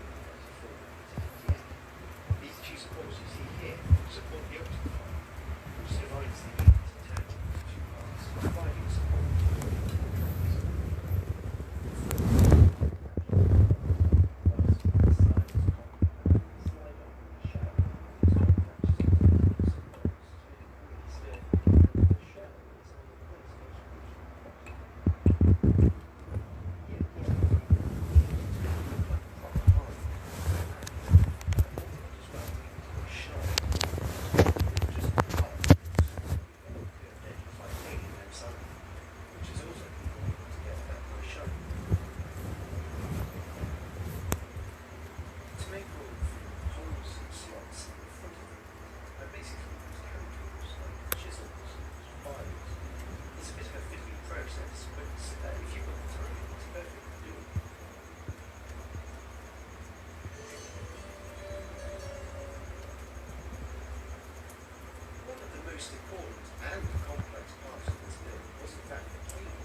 two screen pairs for USB 2.0 connections, and they used the remaining wires for the power button and hard drive.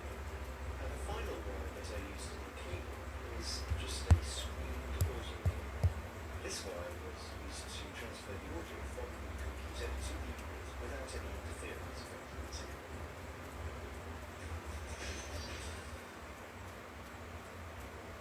The audio link is fairly straightforward. With the computer, the cable plugs into the sound card, and the signal is sent through the screen audio cable as I mentioned earlier. Inside the unit, there's a 10-watt amplifier, but because my computer's sound card is powerful enough to drive my passive speakers at a decent volume for most situations, I've built a power button that turns the amp on and off, whilst also redirecting the audio signal from going directly to the speakers to going through the amplifier first. The amplifier that I've used is a amplifier from Mac.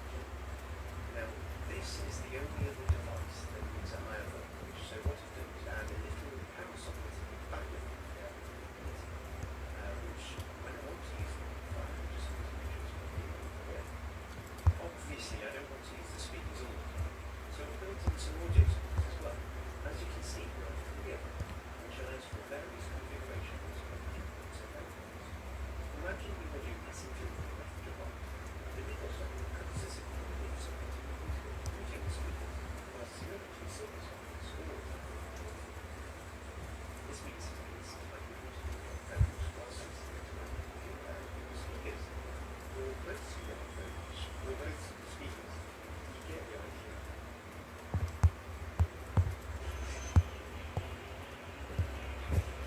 All the devices inside the unit work by USB. There are 5 internal devices in total and 4 external USB ports. Connecting each to the computer's USB port here can make the wire too thin, so what I've done is built 2 4-port USB ports. These hooks are powered by the computer's 5-volt rail directly, using the thick wire I mentioned in the cable junction. They're connected to the computer with 2 screen wire pairs, but not quite directly. In the middle of the wire are 2 USB repeaters splitting the wire into 2 halves. Now these are required for reliable USB data transfer at 5 meters.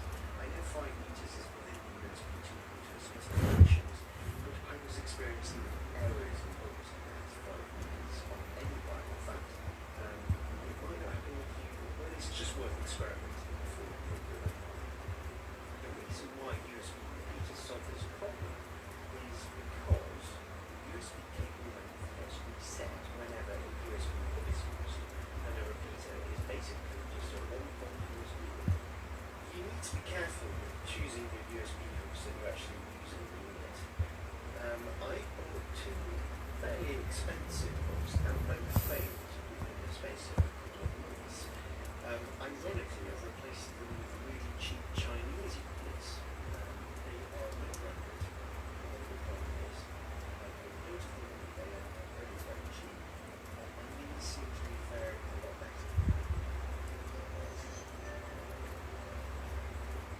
The optical drive is a standard optical drive from Windows. It's got a SATA interface and a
To make the process easier and more accurate, it's a good idea to start with a small drill and progressively move to a larger one. If your largest drill bit is still too small for the bottom to fit through, it's possible to widen it with a circle of fire. It doesn't have to be perfect, as imperfections in the circle are masked by the bottom's lid. Now that the bottom is in, we can secure it in place using this nut.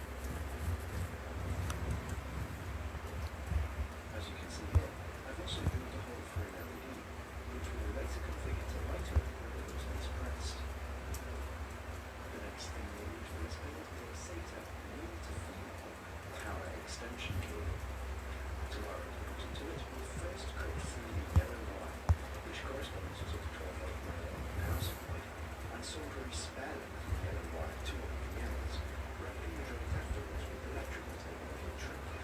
The other end of this extension can now be soldered to the bottom. First, we need to identify which contacts to solder it to. So after making sure that the button is on, we can use the multimeter to check which contacts get connected together. And then solder the yellow extension to either one of them. Now we can get yet another length of spare yellow wire and solder it to the other contact. This loose end can now be soldered to the remaining wire of the power cable. These steps need to be repeated in exactly the same way for the red wire, which is the 5-volt rail. However, on the spare length of wire that connects to the female side of the power cable, we need to add an extra little blue wire. This is for wiring up to the radiator. The LED obviously needs a ground connection too, so we can cut through with even one of the black wires on the power cable and twist them back together again after exposing the ends. This leaves us with some exposed copper to which we can solder a ground wire for the LED. After insulating the joint, we can solder the end of this wire to the cathode leg of the LED. For reference, the cathode leg of an LED is usually the one that goes to the larger plate inside the diode itself. To the other leg, we can solder a current limiting resistor. This drops the 5-volt rail down to whatever the LED needs, and you can use the values in this chart depending on the colour of your LED. To the other end of this resistor, we can solder that extra blue wire that we added earlier.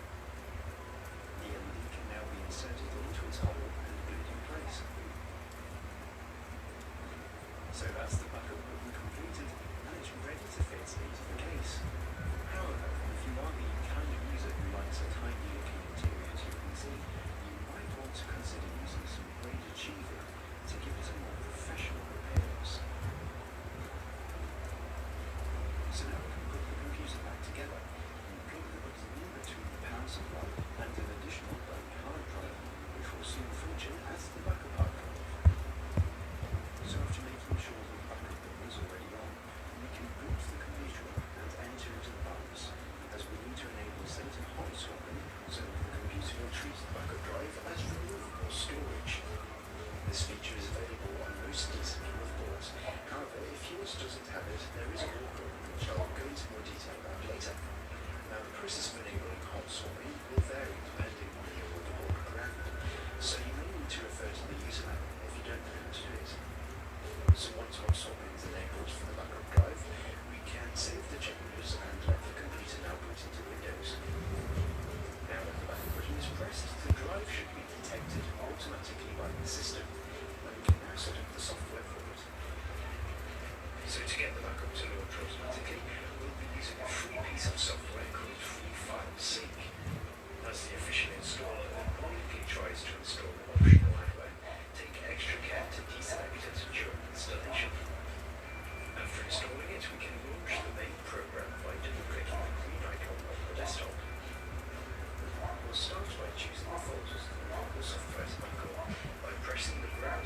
dragged into the Startup folder in the Start menu. This means that the computer will automatically launch the batch file at system startup, meaning that it will always sit quietly in the background, waiting for the backup drive to be turned on. So all that's left to do now is try it out. So we'll press the backup button, and the backup process should initiate by itself. Once the backup is completed, we can simply press close and turn off the backup drive.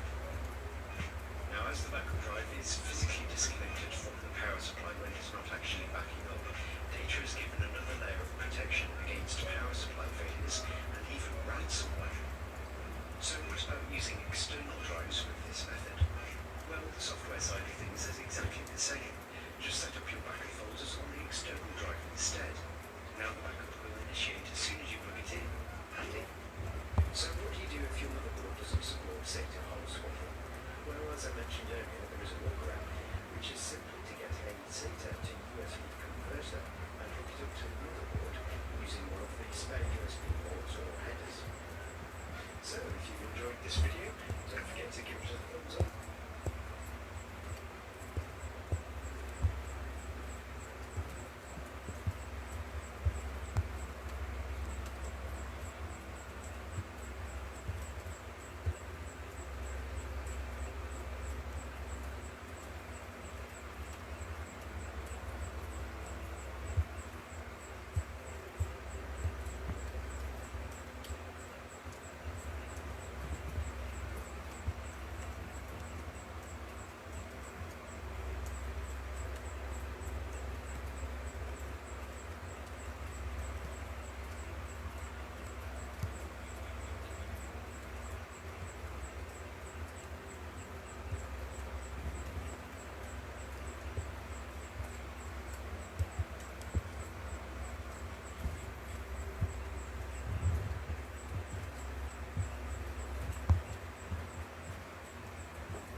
Palitan ko to ng ano ng IPS na 1080p.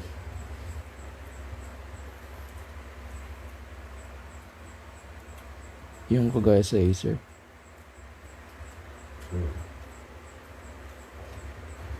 4,000. Tapos gawin ko na lang external ang ano nito, no? From 200 to 800 man lang yung LCD control panel.